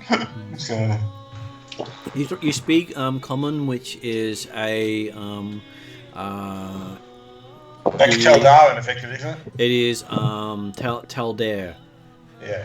So here it's called Taldare, which is the Taldor tongue, but that's the common tongue of everyone. Yeah, but it's clear that, or it's apparent that Helga either doesn't understand that, or is a good bluffing at not understanding it. Doesn't seem to understand it whatsoever. You have a feeling she's only ever heard Goblin. Yep. So if you had to summarize what you heard from the goblin, what would you say, Quarter? Okay, I'll basically explain the fact that, apparently her tribe lived in the sewers for a long time, but a new larger creatures moved in, taking control, and ordered the collection of shinies from various houses that they break into through the basement. She's yelling about at the moment as to exactly how to get to the Aussie, where Drax is made his base, and apparently she was left behind, having failed Drax. So Drax is their leader. The recent leader of the last probably maybe fortnight or so. Killed the previous chieftain. But Drakus is obviously not a goblin. He appears to be, I would expect, some other larger goblinoid, like an orc or a hobgoblin or something along those lines. Cool. Thanks. Either way, vermin to be killed. Are you saying orcs are meant to be killed? Yeah. They're all green skinned. I checked the color of my skin. It's I green. think Huh? It's green. I stare back at Quarter. Excuse me. Yeah, they can catch you every rule. You proved that over the last 3 years. What did I prove, sir? I said they can catch you to every rule. You proved that over the last 3 years. You punched on the tongue.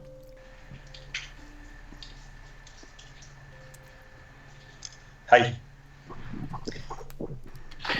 Unfortunately, not all are like yourself around Sandpoint. Okay, so Yes, alright. So there are a few other things, Jeremy, that I just read that she tells you. Yeah. So what she knows of the Aussie is that she and a few others snuck around it when the Mudchewers first claimed the dungeon as their home. Mm-hmm. And basically she gives you that map from that. Yep. And tells you what to expect in most of the rooms, and says she has no idea what sort of dangers and defenses exist beyond the far room. Beyond one of the rooms. So she, okay, so the point being that Drakus had areas that were shut off from the goblins, from the goblin tribe. He did. Yep. And the Mudchewer goblins remain loyal to Drakus and are friends of Telgar, and she understands they will need to be fought and perhaps killed. Mm-hmm. What are the Mudch? The Mudchewer tribe is Telgar's tribe, but she's not necessarily friends with all of her tribesmen. And she suspects that as long as Drakus lives, diplomacy is not an option with dealing with the goblins. That's certainly that plays into Cordar, because hey, it's not like diplomacy is an option with goblins at the best of times. And does say Drakus is a scary hobgoblin who drinks blood, and she fears he might just be a vampire. When a Mudchewer goblin displeases him, he takes it into the back room, and a few hours later the goblin is returned to the tribe dead, with a hole in the neck and all of the blood drained from the body. He then displays the bodies in the main sleeping quarters to keep the other goblins in line. It's an interesting development. Okay, so what a twist!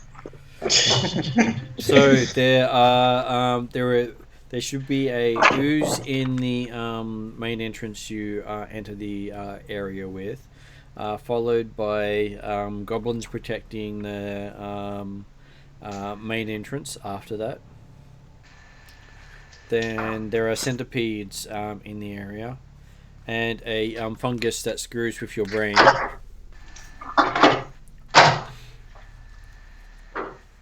So she mentioned there was about 20 members of the Mudchua tribe still left. When she was there last, about 2 days ago. Did she mention how many she thought were truly loyal to Dracus? And therefore not her friends? All of them while Dracus lives. They're all loyal to Dracus while he lives. Yeah. Any who show any disloyalty are taken into the back room and sucked off blood. Yeah. But is she able to state whether they're all, or the most or some or any, are not just loyal out of fear, but rather loyal out of friendship or true loyalty? In Goblin, you can't seem to find the word friendship. So you keep searching for it, but you just can't find a word that represents the same thing. That's fair enough. Well, the idea is, but you have about 10 words who for are fear. loyal because they recognise Dracus as a great chieftain as opposed to a terrible, fearful chieftain. So she basically puts it in words of, instead of a minor fear that is sort of the respected boss, they put it in a major fear, as in they will die if they don't do what they're told at the time they don't do what they're told. Wow. Yep. So it is, so for them it's the fear with the major fear, not the fear with the minor fear.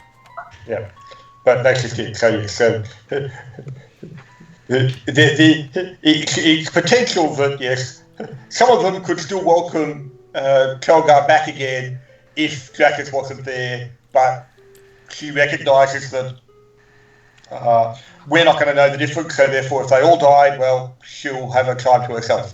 And what you recognise from what she calls an Aussie is actually an Ossuary. Yep. And so she will basically describe that map to you. Okay. So when we're saying ossuary, are we actually talking about the relics underneath a temple type stuff? Yep. Or just to say literally that? Sorry? Literally that. Literally that, yep. Cool. So, yep, okay. Well, feeling like I've got everything out of Kelgar that's available right now. I will head downstairs. While we do our searching. Resume with Nexa. Presumably the detectives had time to look down in the basement and have other things to look at. So give me a perception roll, Jeremy. 14 plus 5, 19. Okay, as you start walking away, you hear the goblin burst into tears. Okay.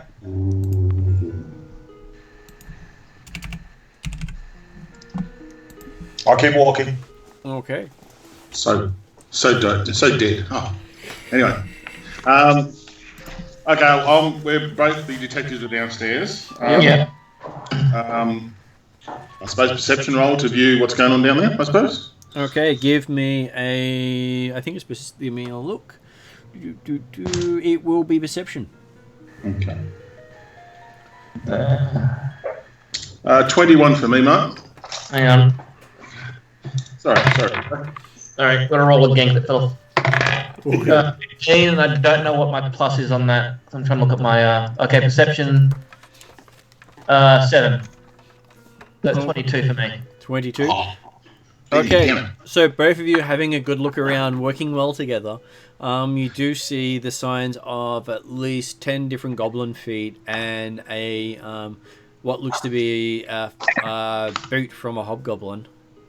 Okay. Well, at least it's the right size. And a bit of goblin blood in various places here and there. A couple of dead goblins and what appears to have been a pool of blood near where you gather the captured goblin had been taken from. With the dead goblins, do we notice anything special about the dead goblins at all? They've been stabbed. Stabbed? Yep. Like Most of them stabbed in the back. With a dagger, or Well, a dagger probably about as wide as their back.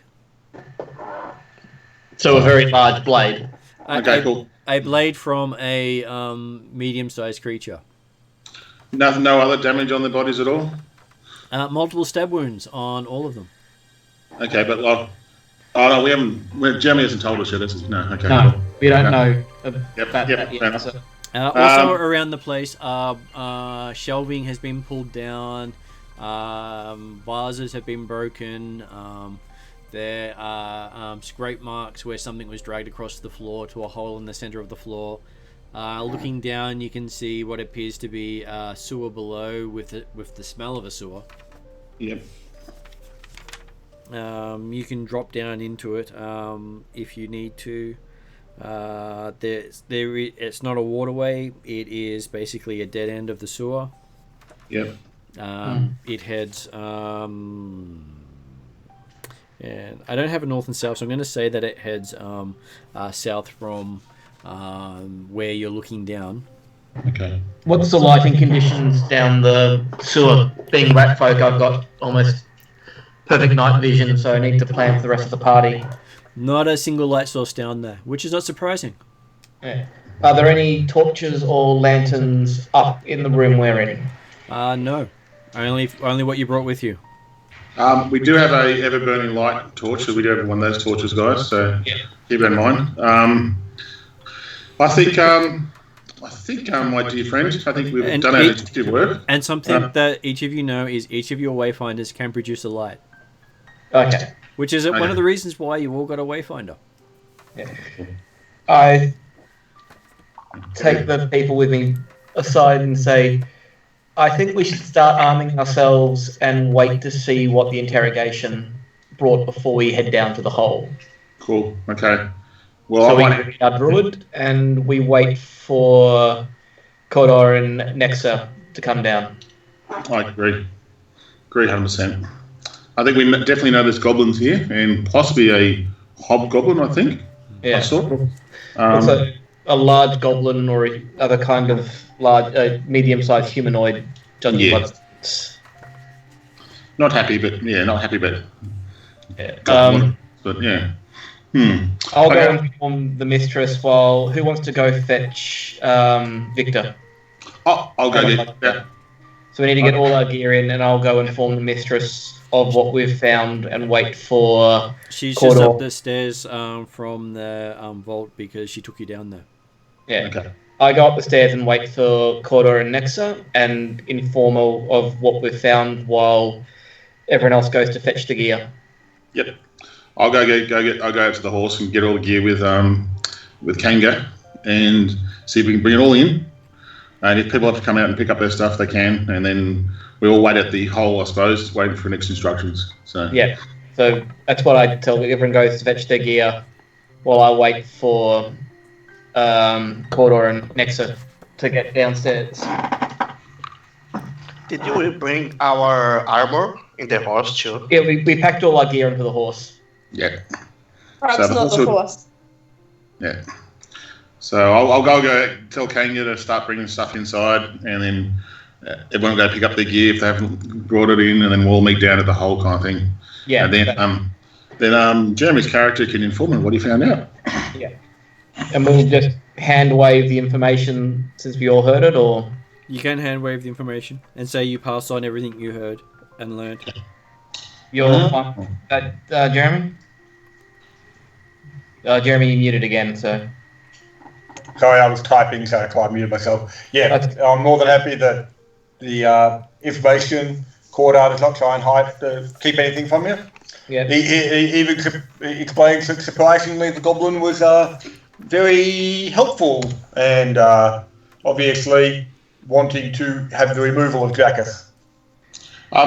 Can I go up to the goblin? And he'll obviously show you the map and point out the spots where apparently there is the goblin guards likely to be, the centipedes, the areas where she wasn't allowed to go, but had looked around. So. And the fact that when you drop down, you're entering into an area with an ooze. Yeah. Anyone got any incendiaries before we drop down the hole? We have some alchemist fire, guys. So Do we think we should drop some at least 1 or 2 incendiaries down the hole, since it's not a flowing water, to clear out anything that's going to be in the area, especially with the ooze? if you give me the okay, I'm happy to go pop and drop. Everyone agree with this course of action? I'm indifferent, sure. All right. Yeah, why not? Okay. So drop a couple of alchemist fires down the hole if you don't mind. Give me a. I'll give you. Hang on. Was the ooze was you're saying the ooze was at the underneath the basement of the this house we're in right now, or you're saying the ooze was in the lead into the ossuary? I'd say make a survival roll at this stage for Reaper Skeet. We're not in the hole yet. But whether he's saying survival to indicate what sort of things are best used against the ooze. Okay, where's my survival? Sorry. It is It'll plus be one of the 5. skills. Okay. Yeah, now I've got it. So I got +5 survival. Just got to make a roll. 5 plus 5, so 10. Okay, so personally, you don't see any real problem dropping a flaming thing into a sewer. Oh at this Christ! stage. You know, I just realised the problem with that. So you're perfectly fine with that. If anyone else would like to make a survival roll at this point before he drops I recommend other people doing that. I rolled a nat 1. Does that help? You think it's a fantastic idea. I got a 12. So who got the 12? I got the 12. It was Corda got a natural 20 for his 23. Yeah, I got 18.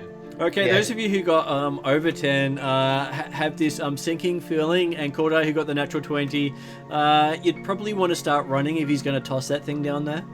Okay. Or you can actually stop him doing it. Yes. Well, but that was just it. Whoa, stop. But that was just it. I was just trying to work out whether or not apparently the ooze was directly below the house we're in right now, or whether it was actually leading towards the ossuary. Okay. It's in the room below the hole. Oh, okay, right. But then the other question that Corda had prior to heading down the hole was, having shown the map, and would request of Pimwinkle and or See there's a room notable A1 woman. there on the thing? Yep. That is the room where it has an ooze in it. Above the A1 is the trapdoor in the hole in the ceiling. Yep. And the ossuary goes to the north. Okay. So, but I'll be interested to know from the locals.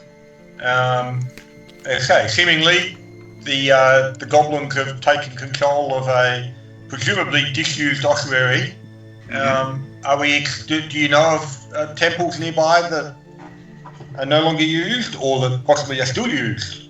The entire complex that we built our city on used to be a previous civilization. There are catacombs everywhere. Yeah, so it's built on an ancient city that we don't know the source from. So beware where you dig. You may not like. So what we're not talking current ossuary or anything like, or even living memory ossuary. Okay. Not even living memory ossuary. Yes. Well. Okay, as Reaper Keep goes to drop the incendiary down, Corda will suggest, there's a lot of gas down there, and besides, it's a big room, you're probably going to miss the ooze unless you can see where it is. I rolled a 12, so I thought, hang on, this is not going to work properly. This might go bang, just like the kids and I usually do. So I realised that probably not a good thing to do. So, so I think now... who's got, I suppose, because there's not much light source down there, who's got the vision to see down there to see if they can see anything? That's me. Okay. I can throw some light down there if you need. How far is the drop? It is Not about exploding light, slight light. about 10 feet down. Yeah. So we probably need to secure some means that the rat folk, I've got the climbing prowess, I can get around easily down the hole. But we probably need to secure some way for the rest of the party to get down, especially the larger humans or humanoids. There are no So walls is there to climb evidence down. as to how the goblins got up? You think that they that looks to be some blocks that have been cleared out of the way that they had used to get themselves up. So they've moved those away, so it's not you can't actually step down. Yep. Okay.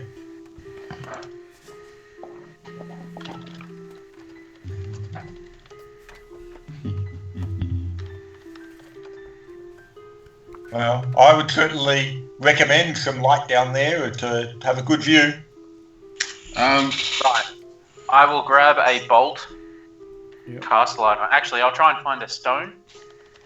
Yep, there is lots of rubble you can pick around here, so you pick something up. Fantastic. I will cast light on it. Yep. And shall I throw it down? Yes, go ahead. Go ahead. And yeet. Okay. So it lands on the ground, on the stone below with a nice little clatter, and then you notice one of the puddles nearby just sort of slither over and absorb it. Well, that And was then the the light G. goes out. That's not natural. No, can I use my night vision or my extreme low light vision to observe? Give me a nature roll. Hang on, just gotta find my nature. Your nature is +2. Yep. Cordar will take a shot with his crossbow just to see what happens at the. I rolled a 3, so 5 in I'll total. check as well. So feel free to make up whatever you want it to be while Corday shoots at it. I got a 9. You're not really sure what it is. It's not quite what you were expecting. Hey! I got a 14. May I? AC 18. Yeah. AC Before 18 is... Jeremy shoots, I cast light on his bolt. Okay. In which case, I should have called initiative, because someone said they were shooting. Which means that, depending on when everyone goes, it is quite determined to see what happens. Yep. Okay. Well, we'll let Kodor shoot first, and sorry, which one's the wizard casting light? That's me. Sorry, your name because it's not. Bella. Sorry. Yeah. Sorry, David. There. I'm English. Yeah. So we'll let Belath cast light on the bolt and let Kodor prepare to shoot down. Okay, so people do their perception roll. I have a problem. Yeah. When I roll my dice, my cat tries to steal it. Yeah, I tend to do that. That seems normal. I rolled a 13 plus 6, so 19 on perception. 19 I got for 19 plus 7. So, I got 1. Reaper Skeet got...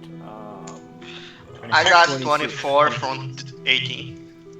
I got 24. 24. Critical fail. Baleth got a 1. I'm now blind. Belloth got 26. No, sorry, no, Belloth was, yeah. So what did Cordar get? Cordar was 21. Is Dane there, or he's away at the moment? He's gone to bed sick, I think. Okay, what about Pinwinkle? 25. 25. Okay, so Reaper Skeet gets to go first when you see Cordar getting out his crossbow. Is it a crossbow or a bow? Crossbow. So as you get out your crossbow to load it, that's when we go into initiative. Okay. So, Reaper Skeet, what do you wish to do? You're seeing someone getting their crossbow ready? I look down. I take it I'm still positioned by the hole. You are positioned by the hole. I look down the hole with my perception check to see where the movement is so I can direct Cordor's bolt better. Okay. Aim for the slithering movement. Yeah. I pretty much use my paw to put the bow in the correct position. Shoot that away. Okay, so next person up is Pinwinkle. What would Pinwinkle like to do? Pinwinkle would like to. Is there a box? Any sort of boxes around next to the hole at all? There are a couple of boxes around the hole. Can I go move to one of those and just hide behind it? You can. I'll do that. So you take cover, you move, and then you take cover. Move, take cover. And I've got 24 stealth. And then you want to hide after you take cover? Yeah, don't want to hide behind the box so nothing can see me. So. Okay, because they are all different things. Okay, I'll read up on. Oh, you did send me the link. I'll have a look right now. Hang on. So, I've got all the skill ones there. So if you want to do stealth and hide, that is an actual roll compared to the battle actions, which include take cover and movement. So that's why I'm being rather specific about it. Pretty much stealth and hide there, Martin. So yeah. Okay. Next person up is Kanga. Well, what should I do?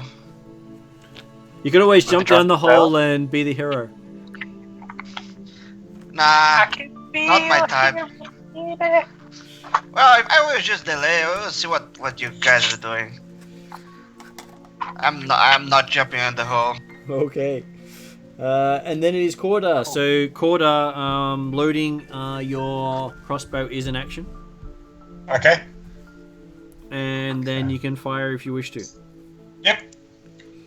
Okay. And you got an 18 on your attack. I rolled before, didn't I? Yeah, so 18. Okay, so that would be a critical hit, except it's immune to critical hits. Okay, but it's still taking damage from a crossbow bolt? Still takes damage. Okay. 10 points of damage. 10 points of Sorry, damage. 8 points of damage.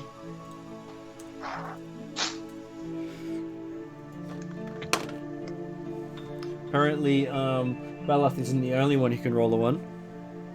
Hell yeah. Okay, so... Okay, so, you said 8 points of damage? Jeremy? Hang on, what's that doing that? Sorry? 8 points of damage? No, sorry. It's 6 points of damage. There was it said D8 plus 2, but I realised, hang on, no, the plus 2 is actually for the second attack. Okay, I'm trying to work out what changed, because I'm sure it didn't say that a moment ago. So, for your third action, what do you want to do? Do you want to load your bolt again? Yeah, might as well. Okay. And then we have Nexa. What would Nexa like Jeremy to do? Jeremy just shoots himself? He loads. No, I shot the ooze. Oh, okay. I thought you like shoot yourself. Why would I shoot myself? Critical failure or something like that. No comment. What would Nexa like to do? How many people ended up jumping down? Is it just one? Yet. At this stage, No one. No one until you do. Sure. Wait, next I just drop it down? How far down is it? Like, will I hurt myself if I jump down? 10 feet, you'll take 5 points of damage. What's my... Will I be able to attack and do stuff at 10, or will that be kind of it? It'll be 1 action to drop, and then you'll have 2 more actions left.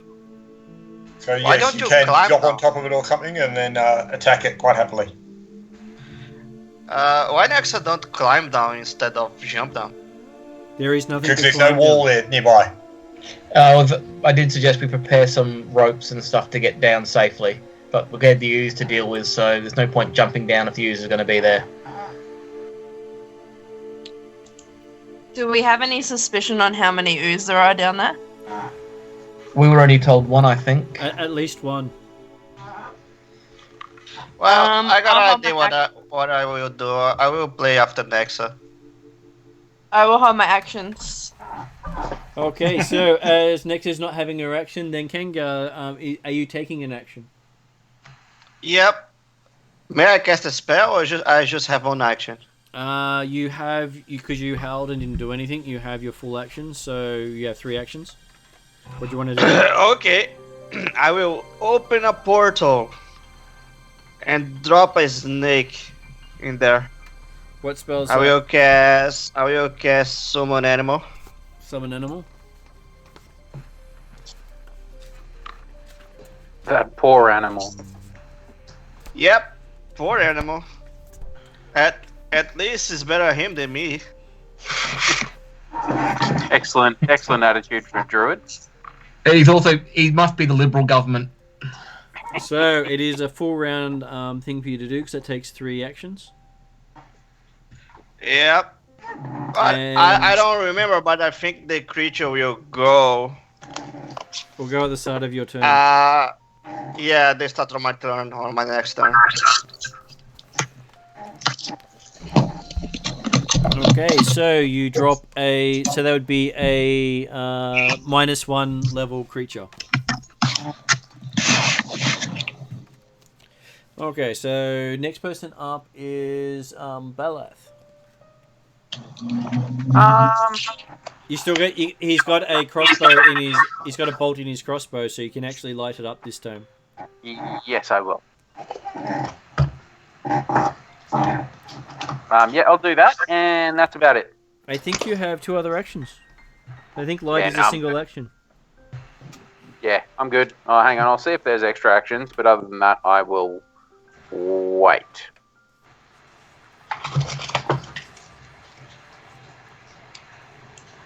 No, light is a 2 action thing, so you have 1 action left.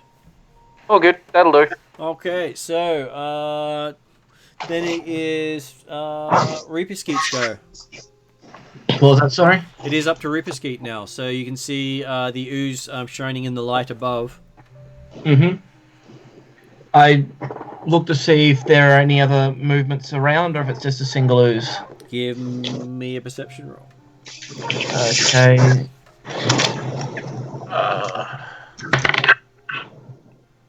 I got 13 plus 7.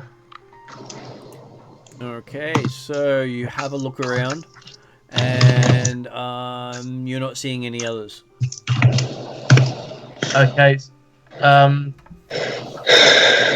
Do I have 1 action left, or you have 2 actions left?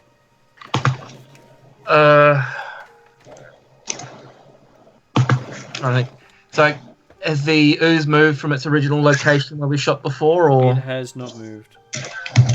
okay? So I direct corridor to its location in the dark, enhanced by. It's now no longer dark because you have a the bolt that he's got in his crossbow is now lighting up the floor. Well, I hold my remaining 2 actions.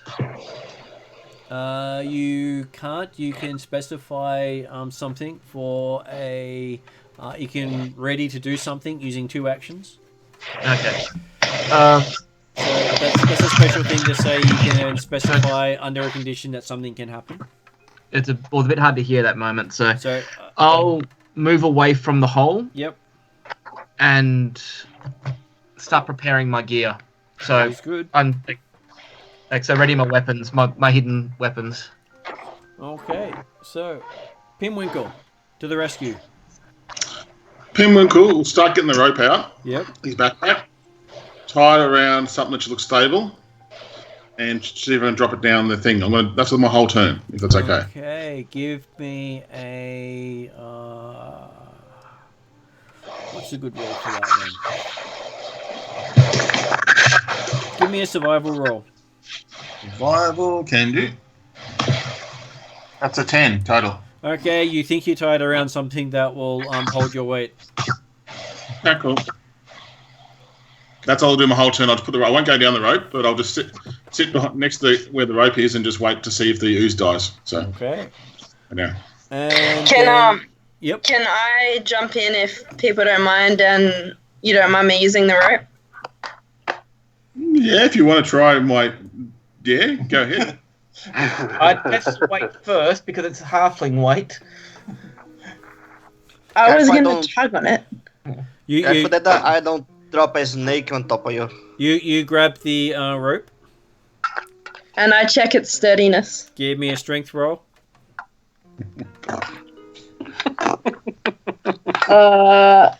17. You pull it loose. It whatever it was held onto shifts with your pull. Can I retie it better? You can. Give me a survival roll. 11. Okay, you think you find something that will hold your weight. Do I have enough action to test it? You do. Give me a strength roll. 23. It's nice and tight. Excellent. Okay, Corda, you're up next. Oh, I'll take another shot. Yep. 23. 23's a hit. For 6 points of damage. Yep. And you want to use a interact action to load your crossbow and then fire again? Yeah,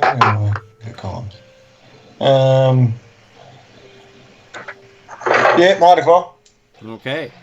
Though the light from your bolt winks out a moment later as it dissolves in the creature. Okay.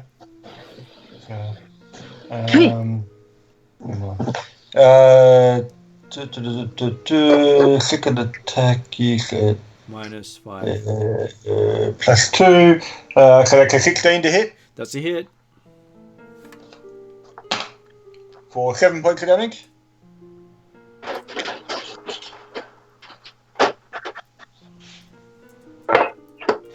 You're doing well so far. And then we're up to Kanga. What would Kanga like to do? Well, my first 2 action, I will cast another spell. So, first thing is the snake falls. Yep. Then I will cast a spell on the snake. The snake Oh, actually goes wait. before. The snake goes first. Wait, let me check what's something.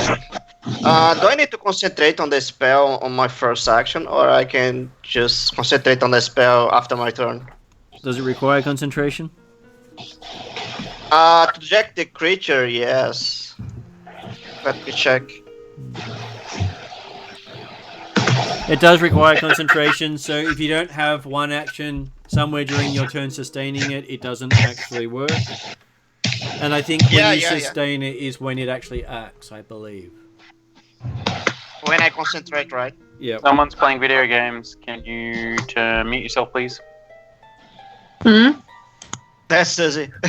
I'm clicking a button on my mouse. That's it, though. Okay, let me do something. Let me check if the magic fang is a touch spell, because if it is, I can't do it because the snake is down there and I am up there. Let me check. Magic fang. Magic Fang is a touch spell on page 349. Oh yeah, then it sucks. I will cast something else. I will cast Ray of Frost. That's 2 actions. Yep. So you're doing Ray of Frost Okay. first? Yep, Ray of Frost first. Okay. Let me check. It's an attack, right? It should be. Ray of Frost. It is your spell. Ray of Frost. Ray of- It is a 2-action thing.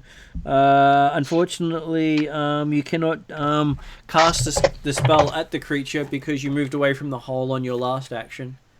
And if you move to the hole, your summoned creature will disappear. Oh yeah, I didn't remember I moved away from the hole. So I will just get to the hole and try to throw my spear at it. Okay. Oh wait, that's 2 action. That's right. Yep. So you threw your spear? Yep. You may have noticed that the crossbow bolts are being dissolved shortly after they're hitting it. Yeah. Oh Probably don't want to be shit. throwing any weapons at it. Well, I mean, Then I you will say just that, didn't concentrate on the damn spell and move to the hole. Okay, That's so 2 action and that's it. the snake moves and attacks. Do an attack roll for the snake. You should have the snake stats there, I'm assuming.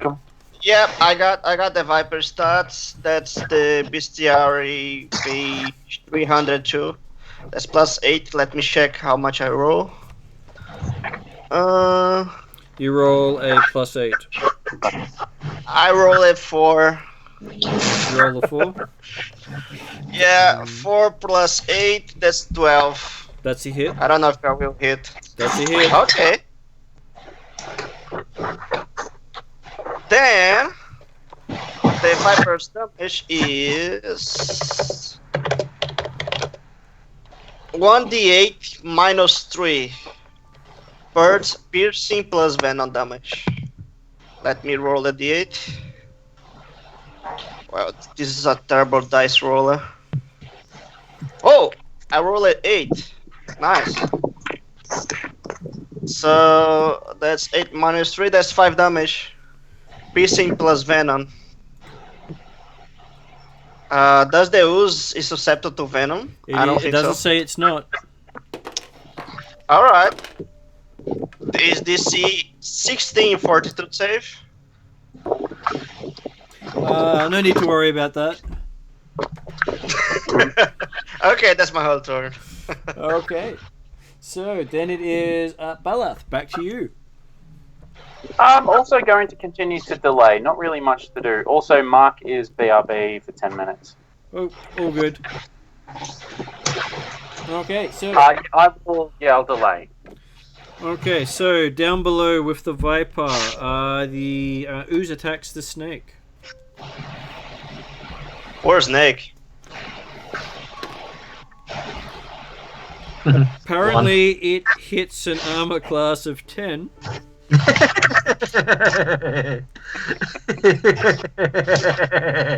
And what's the snake's armor class? It's actually 15, so it's not a critical failure. No, what is Or the, anything what is like the that. snake's armor class? 15. 15. Then it Yeah, makes 15. it makes it a critical fumble because it actually missed. Nice. The snake lives. So the creature ends its turn because that's what I'm having most of the creatures do on a base critical fumble. If it was a critical fumble and it gets that, I pull out a card. Okay, so Reaper Skeeth is now up. You can see a snake and an ooze battling it out below. Place your bets. That's funny. Is the rope that Primwinkle and Nexa tied still secure? Well, it is, and it's in Nexa's hands. Just trying to remember, the rat folk got the racial bonus for climbing odd angles, don't they? Probably. I haven't looked at it. Yeah, they got odd rules. No, just trying to figure if I should climb on the ceiling to get around and sneak attack. Well, the ooze takes up a 5-foot square, and you have about 15 feet that you can drop down into. We'll get the tumble bonus and all that sort of stuff to avoid damage from fall, but I'm going to... If you lower yourself and then take 2 actions to do so, then you'll take no damage because you're dropping less than 5 feet. Yeah. Well, I'll get the rope off Nexa because it should be secured enough for my lesser weight. Yep. I'll get use the rope to descend into the area. Yep.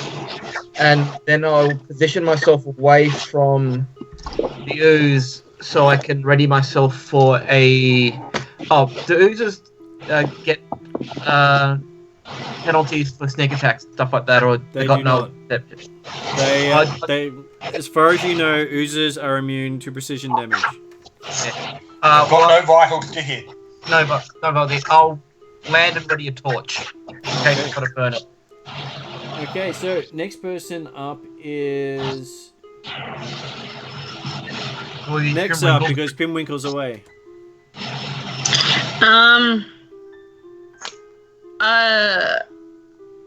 Can we see anything further, or is it still just the snake and the ooze? The snake, the ooze, and the rat. Oh, there's a rat now as well. Yeah, that's me. Oh, so you did go down. Yeah. I Great Axes like good against oozes, or it get severely damaged? I'm sure they work great against everything. Sarcasm. For most things, the axe will work on anything that is not immune to normal weapons. Wait, what'd you say? The axe will work on anything that's not immune to normal weapons. An ooze is not a special type of creature with immunities that you know of. Okay, so alright. Can I slide down the rope? You can slide down the rope as an action because you already have the rope. Okay. That gives you 2 more actions. And then 1 to move up to the ooze and 1 to strike it if you wish. yeah, let's do it.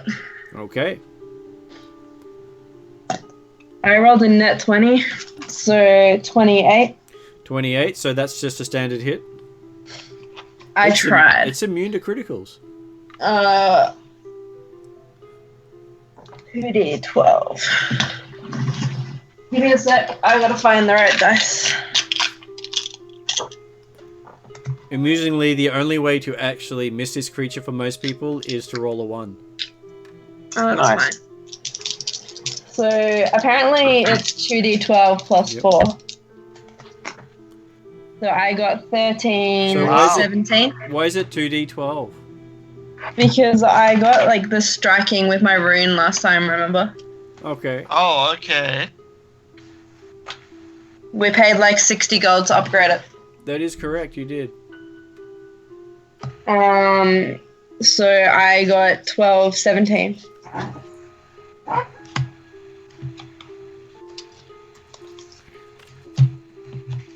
Okay, and you cut the puddle. You hear the slamming of your axe into the stone below it, and the puddle just fades away. Cool. I feel successful.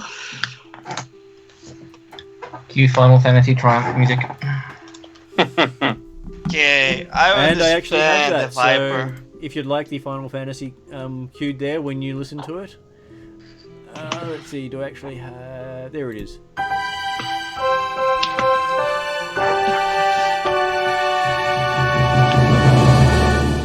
So, now next time you listen to it, you'll hear some success music. Nice. Unfortunately, I can't share the music, otherwise it creates reverberation between everyone.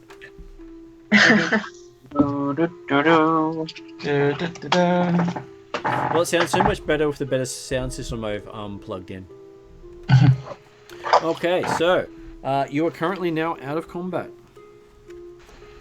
Okay. I will dispatch this band snake back to nature. Poor thing.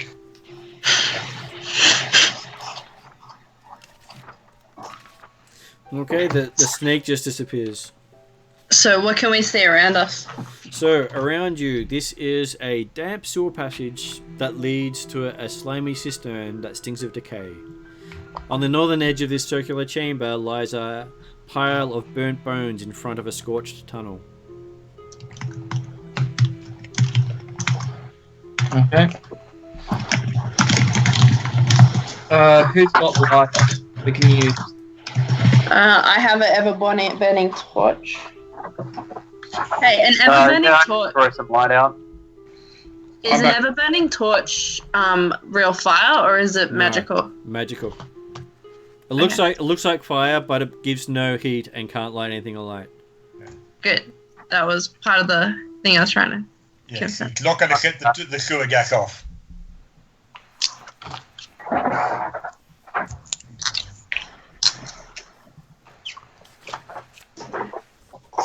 So there's two ends, like two directions we can head? You know there's only one direction. The direction to the south goes back into the sewers, which doesn't help you. And the direction to the north is where you've been directed to go, which is into the ossuary. Okay. Who's controlling Primwinkle when Mark... Mark's back. Mark's back. Okay, cool. Mark missed the whole fun. Yeah. So we killed the ooze.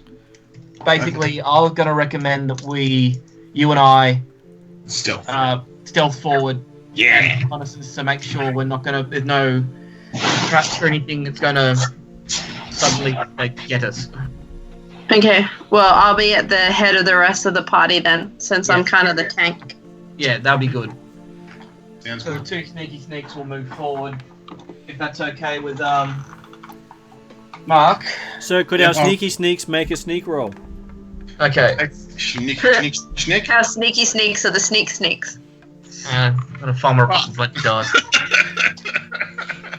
That's a 1. I'm I'm on the left side, you're on the right side there. Lucky you Shadow. did that practice earlier. and it fell off the table.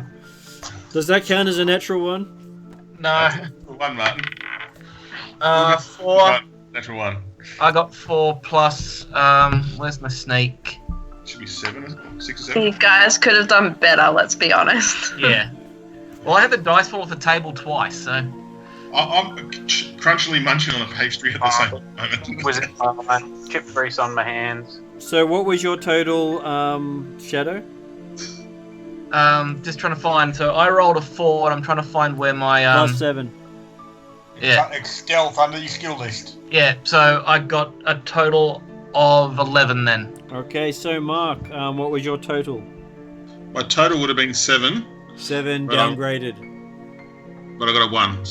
So when you get a 1, you downgrade whatever check you get. When you get a 20, you upgrade whatever check you get. So a natural 1 and a natural 20 are no longer critical either way. They upgrade or downgrade.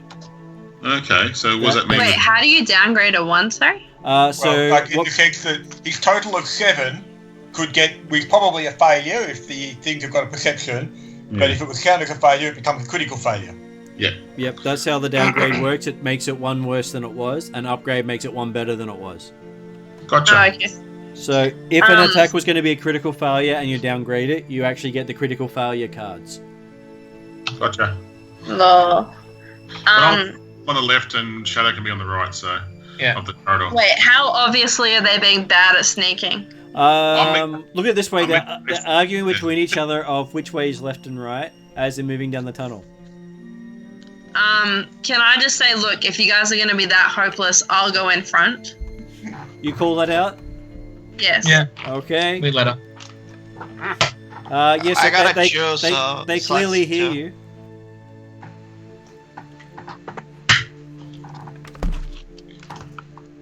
Do they though? You even hear the echo of your voice coming back down the passageway. Yeah, they can't hear you over the sound of their own sneaking. That's how badly we failed.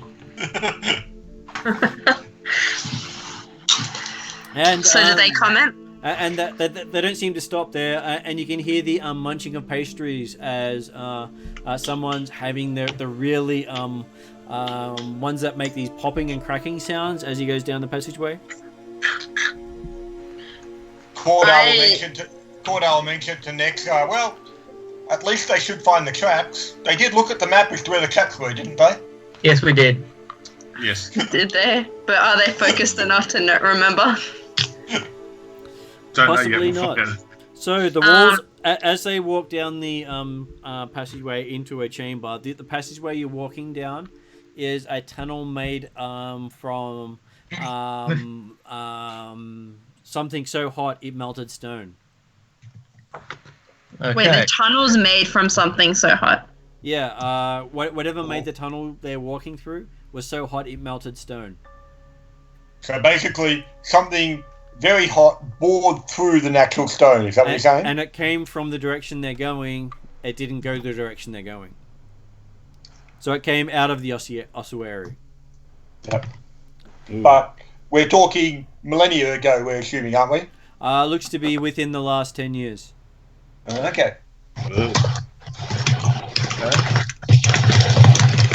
So whoever's playing drums on their keyboard, we can hear it quite loudly. Somebody has a great word at Bridgel typing.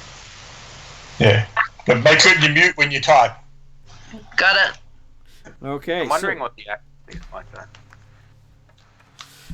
The walls of the long chamber are scorched dark, and a thick layer of soot crusting the ceiling above attests to the tremendous fire that must have raged through this room in the past. Burial niches in the walls and the rows of central pillars contain only fragments of burnt wood and charred bone. And there is some sort of jerry-rigged statue at the other end of the corridor. And there is the smell of death in the room. Can I roll a perception roll with looking for traps? Is this where we saw the traps on the map or not? No. No. Okay, I'll roll a perception roll then. Just see if I can see anything out of the ordinary on the floor, walls, that kind of stuff.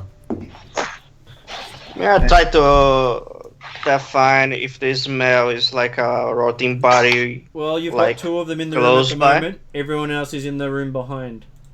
So 16 for me, Martin. Oh, okay, when people scout ahead, they actually leave the others behind. Hang on, I've got to roll. Got to stop putting the dice back in the bag. So what was Pinwinkle's roll? 16, Martin. And Reaper Skeet. I'm just rolling now. So 8 plus 7, so that is 15. Okay.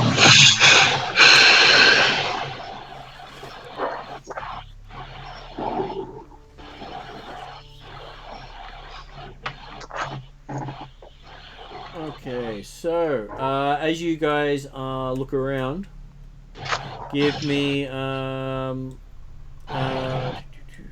so Pinwinkle, you start looking around trying to see things. Your first action is looking around. Mm-hmm. What do you want to do for your next 2 actions?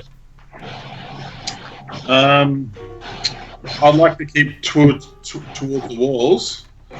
Square room. Is it a square room or is it a round room kind of It thing? is a long room. A long room.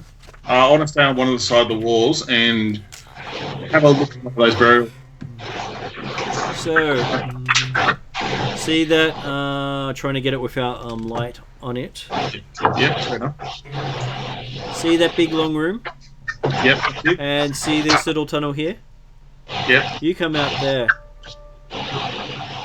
You can see all the way that there's some sort of jerry-rigged statue up that end. And there are a lot of tunnels off that room. Victor, can you mute yourself, please?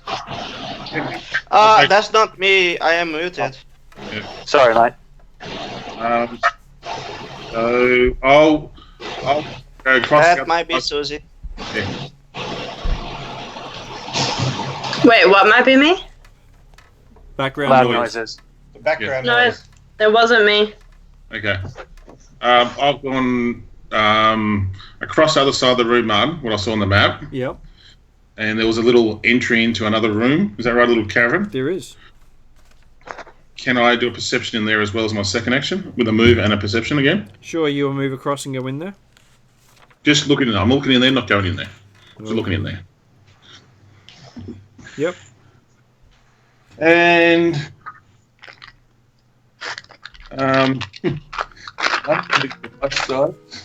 shit. Okay, so Another 1 on that one. That's another 7. okay, so whatever it is in here doesn't smell appealing. Okay. And That's my- then it is Reaper Skeet. I'm going to move close towards the statue, but sneaking along the side. Yep. And trying to keep an eye out on anything that might be hiding in the alcove, little burial thing. So Okay, so you can do a move. You can do it stealthily at half your movement. Yep, that's fine. And I think that is rounded down, so if your movement is 25, that means that you'd be moving 2 squares, technically. Speed 20 feet. Okay, so you'd be moving 2 squares. Yep. Give me a stealth roll. Stealth is +7, so 2 plus 9. 9? We're quite useless tonight, aren't we? Okay, Oh, so so bad. apparently you're having one of the pastries that Pinwinkle had. Yeah. It'll be in my pocket, so As you're crunching away as you're going. Now give me a perception roll as you were wanting to look as you went. okay. So my perception is 7. So went off the desk again. Went off the desk again. 3. So that's 10. 10. Okay, so you find a silver ring in one of the alcoves. Can I pick it up? Yep, and next to it is a bottle of reddish liquid. Can I pick the bottle up and examine it, or? You can. Well, I pick up and examine the bottle, give it a sniff and all that. Using... Okay, so unfortunately that's the end of your actions. You're picking up and holding it afloat. Yep, that's fine. And then you hear the sound of bows going off while you're doing so. Well, that's not good. No. Did you say bows? Yep. So, Yeah. what is your armor class for Reaper Skeet? Reaper Skeet's armor is 17. Okay, so a arrow goes flying past you, followed by a second arrow, and a third arrow.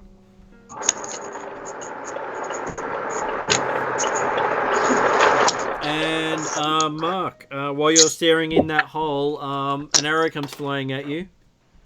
That hits because I'm 18 armor class. You said 18? Yeah, 18, yep, I am. Well, that's okay. I just rolled a 27 because that is quite important. It is. Okay, so that is 6 damage. Well, that's not too bad. 6 piercing. Second arrow comes your way. So that is a hit. Yeah. Because it hits armor class 19. Yeah. Doing 5 damage. Right. And the third one, you hear this God Almighty snap as he breaks his bow. Yeah. And then another goblin pops up to attack Reaper Skeet. Okay. Okay, so that is a miss. I believe the second arrow is a hit. So Reaper Skeet takes 4 damage. And how much, sorry? 4 damage. Okay, so...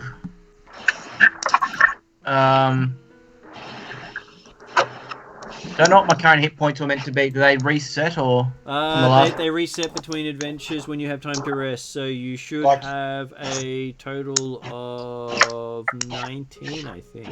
You would have walked into the manor house of the nobleman with full hit points. Yeah. I just wasn't sure because I haven't updated my sheet. Well, it's been weeks since we went through, so life got damaged, so... Yeah. Okay, and the last shot is a critical failure, and you hear his bow snap as well. Okay. And then the last goblin in the area attacks Pinwinkle. Getting a 16. What did you say your armor class was? 18, I'm good. Yeah. So that clips your clothing but causes no damage. Then another one comes nearby. And the third one just misses, glancing off your clothing as well. Because that was a 17. Okay, so it is now Pinwinkle. You're up. Well, do we hear the sounds of their screams of being hit and or bowstringings or snapping of bows and stuff? Give me a perception roll. Everyone else can do a perception roll. So, what is Nexus perception? 12. Be back in a second, guys. Okie dokie. Cordar's perception. 25 with an actual 20. And Kanga's perception?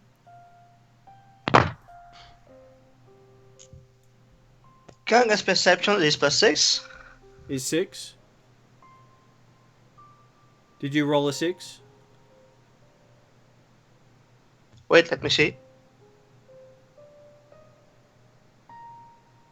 I don't need to know what the bonus is, I just need to know what you get. Okay, I got 19. So... You got a total of 19? 19 plus 6, that's 25 total. Okay, you should just tell me what the total is, not the bonuses and the rolls. because Alright. I keep writing down each number and it gets confusing. Okay, sorry, I All got good. 25. Okay, so Cordar goes first. Cordar, you hear the sounds of bowstrings firing and probably sounds of surprise coming from your two scouts as they walk themselves into an ambush. Yeah, so how far away do they feel they are at the moment? They are 60 feet away.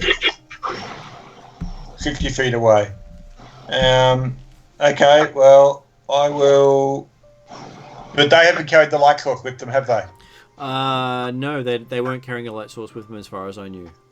No, we're both low lights. Which Low meant light or dark vision? Well, I've got dark vision because I'm a rat. Yeah. I got low light. But you're not there at the moment, so the halfling? The halfling wouldn't have any light because he's only a halfling, as far as I was aware. So is the halfling carrying light as he sneaks along? I'm carrying my Pathfinder symbol, so my Pathfinder. Your wayfinder's lit up. Okay, so Cordar can run towards the light in that kind of way. So You can, yes. I'll move forward 30 feet. Yep. Is that in a position where I can be seeing stuff, or You can see Pimwinkle with 2 arrows in him across a room, but you can't see what shot him because the arrows are pointing away from you. You have another 15 feet to get to the opening to see what was shooting at him. Okay. As Cordar started moving, he said to the others, so they might have removed the traps, but they didn't pay attention to the guards. So, and then I'll move another 30 feet.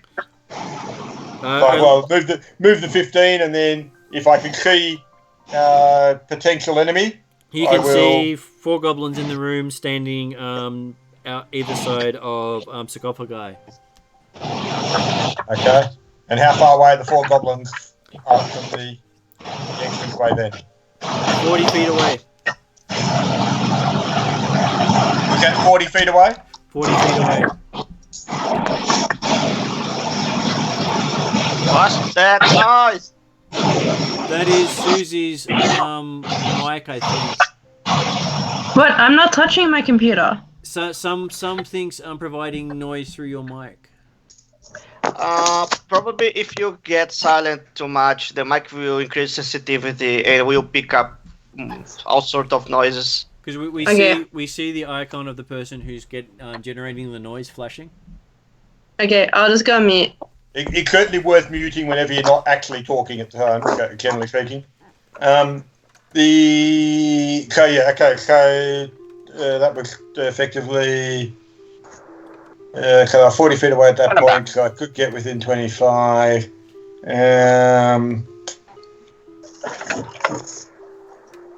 I will just effectively stop at the opening there and take cover from the bow shot, but ready to move in afterwards. Jeremy, see where it comes into the room. So that's basically the entrance where you can see. In the sarcophagus above the A2 is where all the goblins are. Reaper's Seat is beside the first of the sarcophagi because you can't really move fast while you're moving slow. And Pimwinkle is on the other side over here at that room where he was looking in, where he got shot from behind. Okay, then. In which case then, so the sarcophagi are big enough to take cover behind? They are big enough to take cover behind.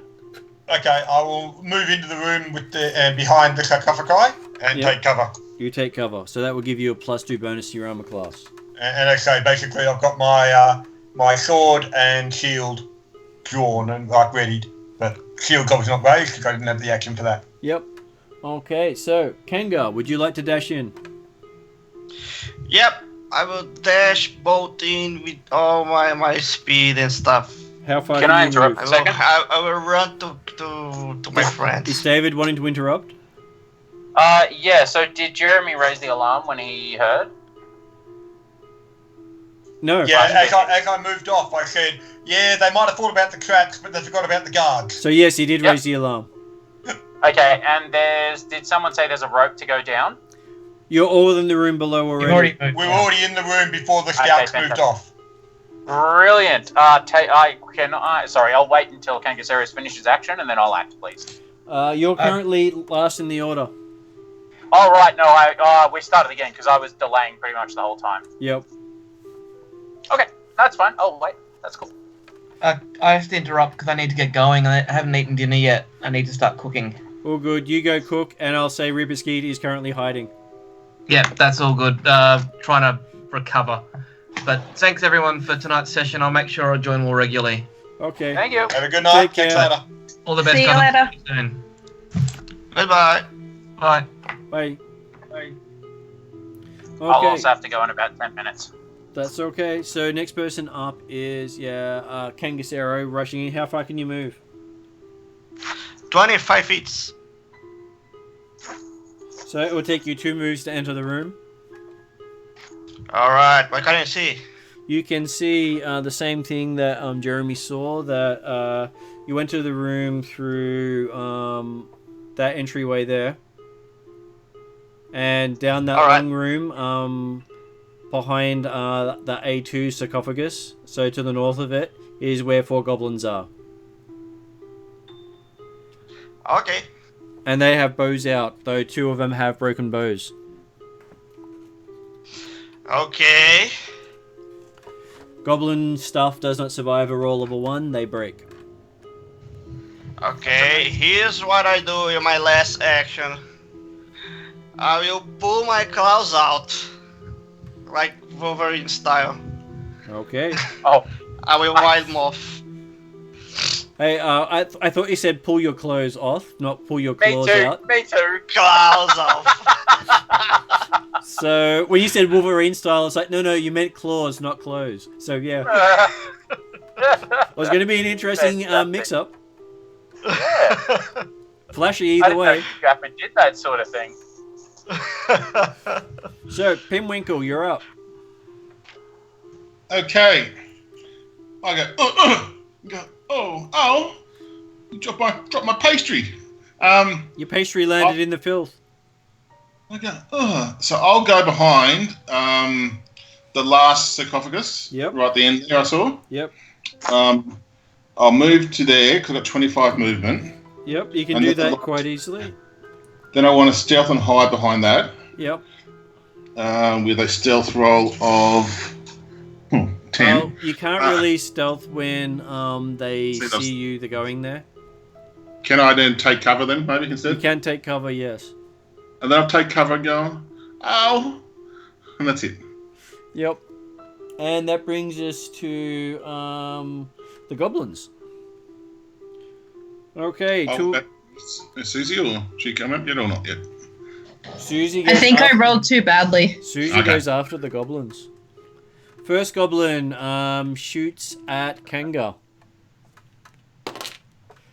And you hear this snap as his bow snaps, hitting him in the face. Amazing. That's fear. He sort of Fear of the enemy. And then the other one off the bow also shoots at Kanga. He gets a 20. What the fuck? I'm It's assuming a hit. dealing a whole 1 point of damage. He shoots again because, of course, he's the only one with a bow left. And what's his Kanga's armor class? That's 18. Then he misses, but he doesn't critically miss, so he shoots again. At which point his bow snaps, hitting him in the face. Oh, amazing. Okay, so That's fear. the other two drop their broken bows as a free action, pull out their dog slicers as an action, and then both of them rush forward, spending 2 actions to rush up to Kangasero. It takes them Nice, I that, don't have to move. it takes them that long to do that. There's a downside to being slow. Okay, so now we're up to Nexa. You're on mute. I know, I was trying to find the mute button. So can we run in this game or not anymore? You do not get a... To run is basically I'm moving 3 times. Yeah, okay. And did you say we were 40 meters away? You were roughly... Because I was at the front of the others. Well, no, but you were in the other room, so we were starting about... it takes about 45 feet from the entrance to the room they're in. Yep, that's correct. Alright, well, I will move for 2 actions. Yep. And then how close am I? With those 2 actions, you can move right up to one of the goblins. Alright, then I swing at it. Move forward. So... I rolled. I got a 10. You got a 10? Okay, you miss. Apparently... How many rerolls do we have tonight, by the way? You actually have 10. 10? Yep. Don't worry about it. They're only goblins. Yeah, but how many are we going to use? Do they all go away by the next go? They do. Game? They disappear by the next game. So I may as well use one. No? Use it. Yeah, use it. Alright. Okay, you have 9 remaining. Alright, I got a 17 plus 8, so 25. 25. On a 25, it's just a normal hit. Okay, so they have a higher than 15 AC. They do. I got 15 plus 4, 19.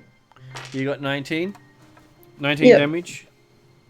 Yep. Okay, you slice him in half, and he splatters everywhere.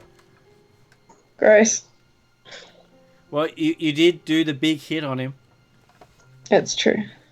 That's your first that is your last action for the round. Yeah. Okay, so, Balath. Yay! You're by yourself in the room with the dead ooze. I move into the room. Takes 2 actions. Okay. You can see a goblin. Sorry? You can see a goblin attacking Kangasero. And you can see the remains of a goblin across the room in various places. Mark? And you can see 2 goblins holding bows standing on top of a sarcophagi further down. Can I see Mark? No, you cannot. Ah, well. Sorry, Mark. I was going to help you. I will find cover. Okay, you dive down and get cover as well. Cool. So I'm going to have to go. My next action, if you could use me to heal Mark, or... Why don't you healing? help Keep in mind that it's range... because I'm squishy. I will... does Kangasero, have you taken damage? Not really, only 1. Yep. Cool, don't care. I'll take cover, and then next round I will heal whoever needs to be healed the most. If there's a lot of damage, I will do a 3 action heal, which is the AoE. Otherwise, Mark will get healed for the 2 action heal. Yep. Okay. Cool. All right, thank you guys. I'm so sorry I've been quiet tonight. Yeah, things and stuff. But I promise I will try better next fortnight. All good. Take care of yourself. And we'll see you See next Stay away from COVID-19. Well, I'll try my best. Bye-bye. Right, see you guys. Take care. See ya. Bye. Okay, so next person up is... Corda. Corda up next. Okay. So they didn't shoot at you because you were hiding. That's right. I took cover. Huh? So there's effectively 2 that came forward. The one's now in 2 parts. Yep. Beside Kangasero, the one that's still living, still beside Kangasero. Yeah, so How far away are the 2? So Kangasero is flanked on 3 sides, 2 of them belonging to one of the goblins. Right. Yes. And how far away are the 2 that still got bows? They are 35 feet away. And And they're the ones whose bow snapped on the last round. Yeah. So with a movement of 30 feet, I can't quite get to melee with them with one move. Is that right? That is correct. I'll do it. Okay. I will. Move the 30 feet, then take another step and swing at the a goblin. Yep.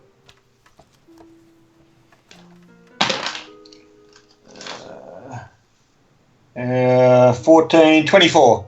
24 is a hit. For 11 points of damage. Okay, he goes down badly too. Okay. Okay, so next person up is Kenga. With your Wolverine out. Yep, I will slash the throat of these beasts. Who do you consider a beast at this stage? I will claw the one next to me. Okay. The one that's flanking me. Let me see if I hit. I got a terrible dice roller. 6, let me check. 12 plus 6 is 18. You hit. Okay, let me roll for damage. It's 1d6 plus 3. So I roll 3. So it's 6 damage. Okay, you hit him, he goes down. I will hit again. The one next to me. There's no one left. There's no one left? Well, there's two halves of goblin to hit. Okay, I will close my way to then. I will bolt myself to close my gap between me and the bowmen. Okay, you reach the last remaining one at the end of your actions. Then it is Pimwinkle if he's there. Pimwinkle's here? Yep. Then Pimwinkle will get his hand crossbow out. Yep. Not bolt as one action, I assume. So to pull out the weapon is one action, to load the weapon is one action, and to fire it is one action. There you go. Now, because was I unseen by the goblin attacking the next goblin? Or you were using the sarcophagus as cover. Yeah, cool. Okay, cool. I'm going to fire over the sarcophagus and aim for one of the goblins. Okay, so you stand up as your last action. Yeah. Oh, I can't. Okay, I can't fire, can I? Yeah. No, I'm not going to stand up. I'm still hide. I'm just getting the crossbow out to stand up next time. Okay. So good. That's why we're doing such simple adventures to get used to how the mechanics work. All good. And that's why I sort of have them up on the screen. Okay, so next person up is the goblins. So the goblin drops his bow. Jeremy, do you have attack of opportunity? Probably. It's not everyone has it. That's why I'm asking. No, but being a fighter, I'm pretty. Yeah, I do. Yep. Okay, so he does a interact action which provokes a attack of opportunity as he pulls out his sword. Okay, I will take advantage of his lapse, and that's a full attack bonus, isn't it? There's a full attack bonus. So that's a 22. That is a hit. Not everyone has that, so that's why I have to ask. Yeah, most people, it's a safe thing to do. I'm glad you reminded me, because yes, I'm not used to playing a fighter. Is it a 12 fate? points of damage. No, it is a class feature. Oh, okay. So how much, 12 Jeremy? points of damage. 12 points of damage? Okay, you kill him quite soundly. Yep. Mainly because they have 6 hit points each. So I murdered it. Or he won't feel a thing, one of the two. He goes down without a problem. And I'm taking you out of combat at this stage. So well, Cordar certainly taking a look around to listen and see if there's anything else coming. When he doesn't hear anything or see anything, he'll have a word to Ripperkeep and to Pimwinkle, the fact that, yeah, so you remember the traps, but you forgot about the guards, is that right? Hey, I didn't go up further than me. It was the other guy. Leader, remember? I'm just a follower. So you're the one with the arrows in the back. You always have an excuse, Pinwinkle. Hey, give me a second. I've got to pull these arrows out. Do you want a hand? From you, yes. Quarter, no. Bass hurting me. Cordar didn't offer. Quarter wasn't even going to get a chance to do anyway. Quarter may have offered to put more in. I walk out. I can pull the arrow from the way they got in. I walk over and try to pull them out with not particular care for doing it softly. Okay, so in which case, Pinwinkle takes 2 more points of damage as you pull each one out. So 1 for each. Okay. And I'm looking over at Belthar. Was it Belthar? Belthar. I might have to heal now. It's okay. He gives you a wink and says anytime he's happy to help you. So he points a finger at you, and by the blessing of my power, you get back 13 hit points. Oh, that's pretty good, actually. That's a lot. Yep. I think there were 2 exits from this long chamber, were there? There are 1, 2, 3, 4, 5 exits from this long chamber. Okay. Well, in that case, then, Pinwinkle was damaged down towards one of the exits. So basically, you started here. Yep. You ran down that area. Yep. There was a room off one side. Yep, which is where Pinwinkle was. A room in the middle. Yep. A room up the top. Mm-hmm. And then you know that there's this long passageway further into the complex. Okay. Cordar then will basically where that A2 is in the middle of the room. Yep. Or rather beside one of the sarcophagi. Cordar will be basically alert, aim to duck into the shadows of the sarcophagi, so he's 21 on stealth. Yep. And basically being alert for anyone else coming in or attacking while the party's dealing with the healing. Okay, so while we have next Pinwinkle and Cordar busy, what is everyone else doing? Wait, what am I doing? You're looking I helped Pinwinkle. him, right. You're healing Pinwinkle. So that leaves Kanga, I believe. What does Kanga want to do while they're all busy? Well, I will put my claws in, and I will search the room. Okay. Give me a perception roll. Nice. Let me check. Google Dice Roller. Oh, I got 11. Total of 11? You don't 11 total. You don't find anything else that wasn't found by Reaper Skeet.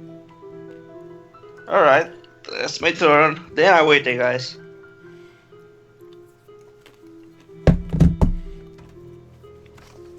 Okay, the others finish up. Mm-hmm. And what would you like to do next? You guys want to keep going? Well, I wouldn't mind checking the rooms around the place here, but only if everyone's... Or do we want to wait till next session, I suppose? Yeah, I think so. Everybody is going out. Well, I mean, potentially it looked like there were 2 dead-end rooms just off to the side before you went down to the next main passage. Yeah, so that's what I was thinking. The fact that nothing's come out of... Yeah, there's 3 exits, but one of them was leading to a main passage, whereas the other 2 were leading to rooms like where Pinwinkle was, wasn't there? Yes. Oh, 3 rooms, sorry, yep. Oh, yeah, sorry, I was not counting the one that you was already at, yeah. Based on the fact that nothing has come running at us after a while, you had time to do the things, you've probably got a chance to at least look and search those 3 rooms. I'll go in front if you want, Pinwinkle. Pinwinkle gives you the okay thumbs up. Unless, of course, Kellar told us that they were trapped in some way or doing something like that sort of stuff. So the map doesn't have... So the one that Pinwinkle tried to go in, she said had bugs in it. Oh, okay, so... but there's no allusion to anything else in the others? The middle one, she didn't mention anything. The top one, she said, has brain stuff. Green stuff. Brain stuff. Brain stuff. So when you're saying bugs in the bottom one, that's the centipede you talked about? Yep.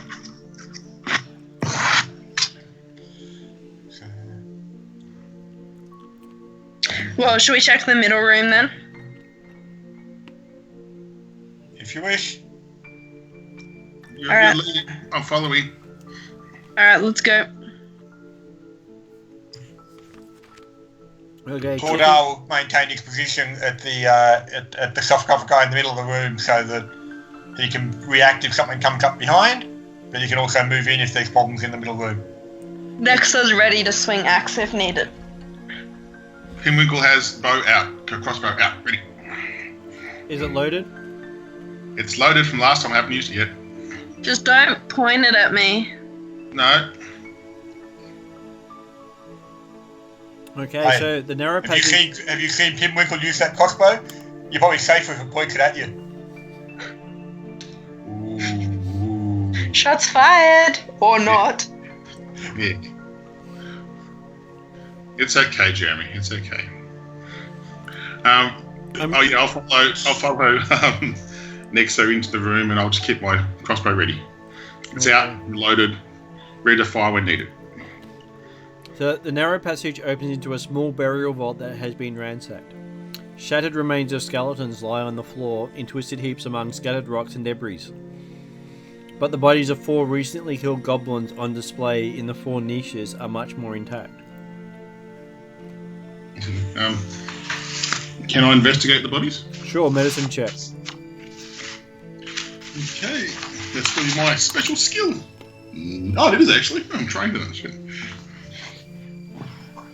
Hey, that's a whole 8. An 8. They're goblins. Dead goblins here. But they're dead? Hard for you to tell. I kick one. Is it dead? It didn't. Oh, well, it moved slightly when you kicked it. It might be alive. I think you should chop its head off. Do they look like they're from the same tribe? They do. Do we want to massacre them for the sake of it? They look pretty much like they can't move, right? Yep.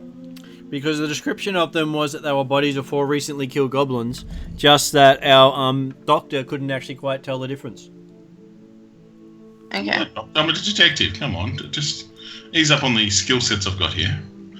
You are trained in medicine. You are the current doctor of the group, besides Kangasero.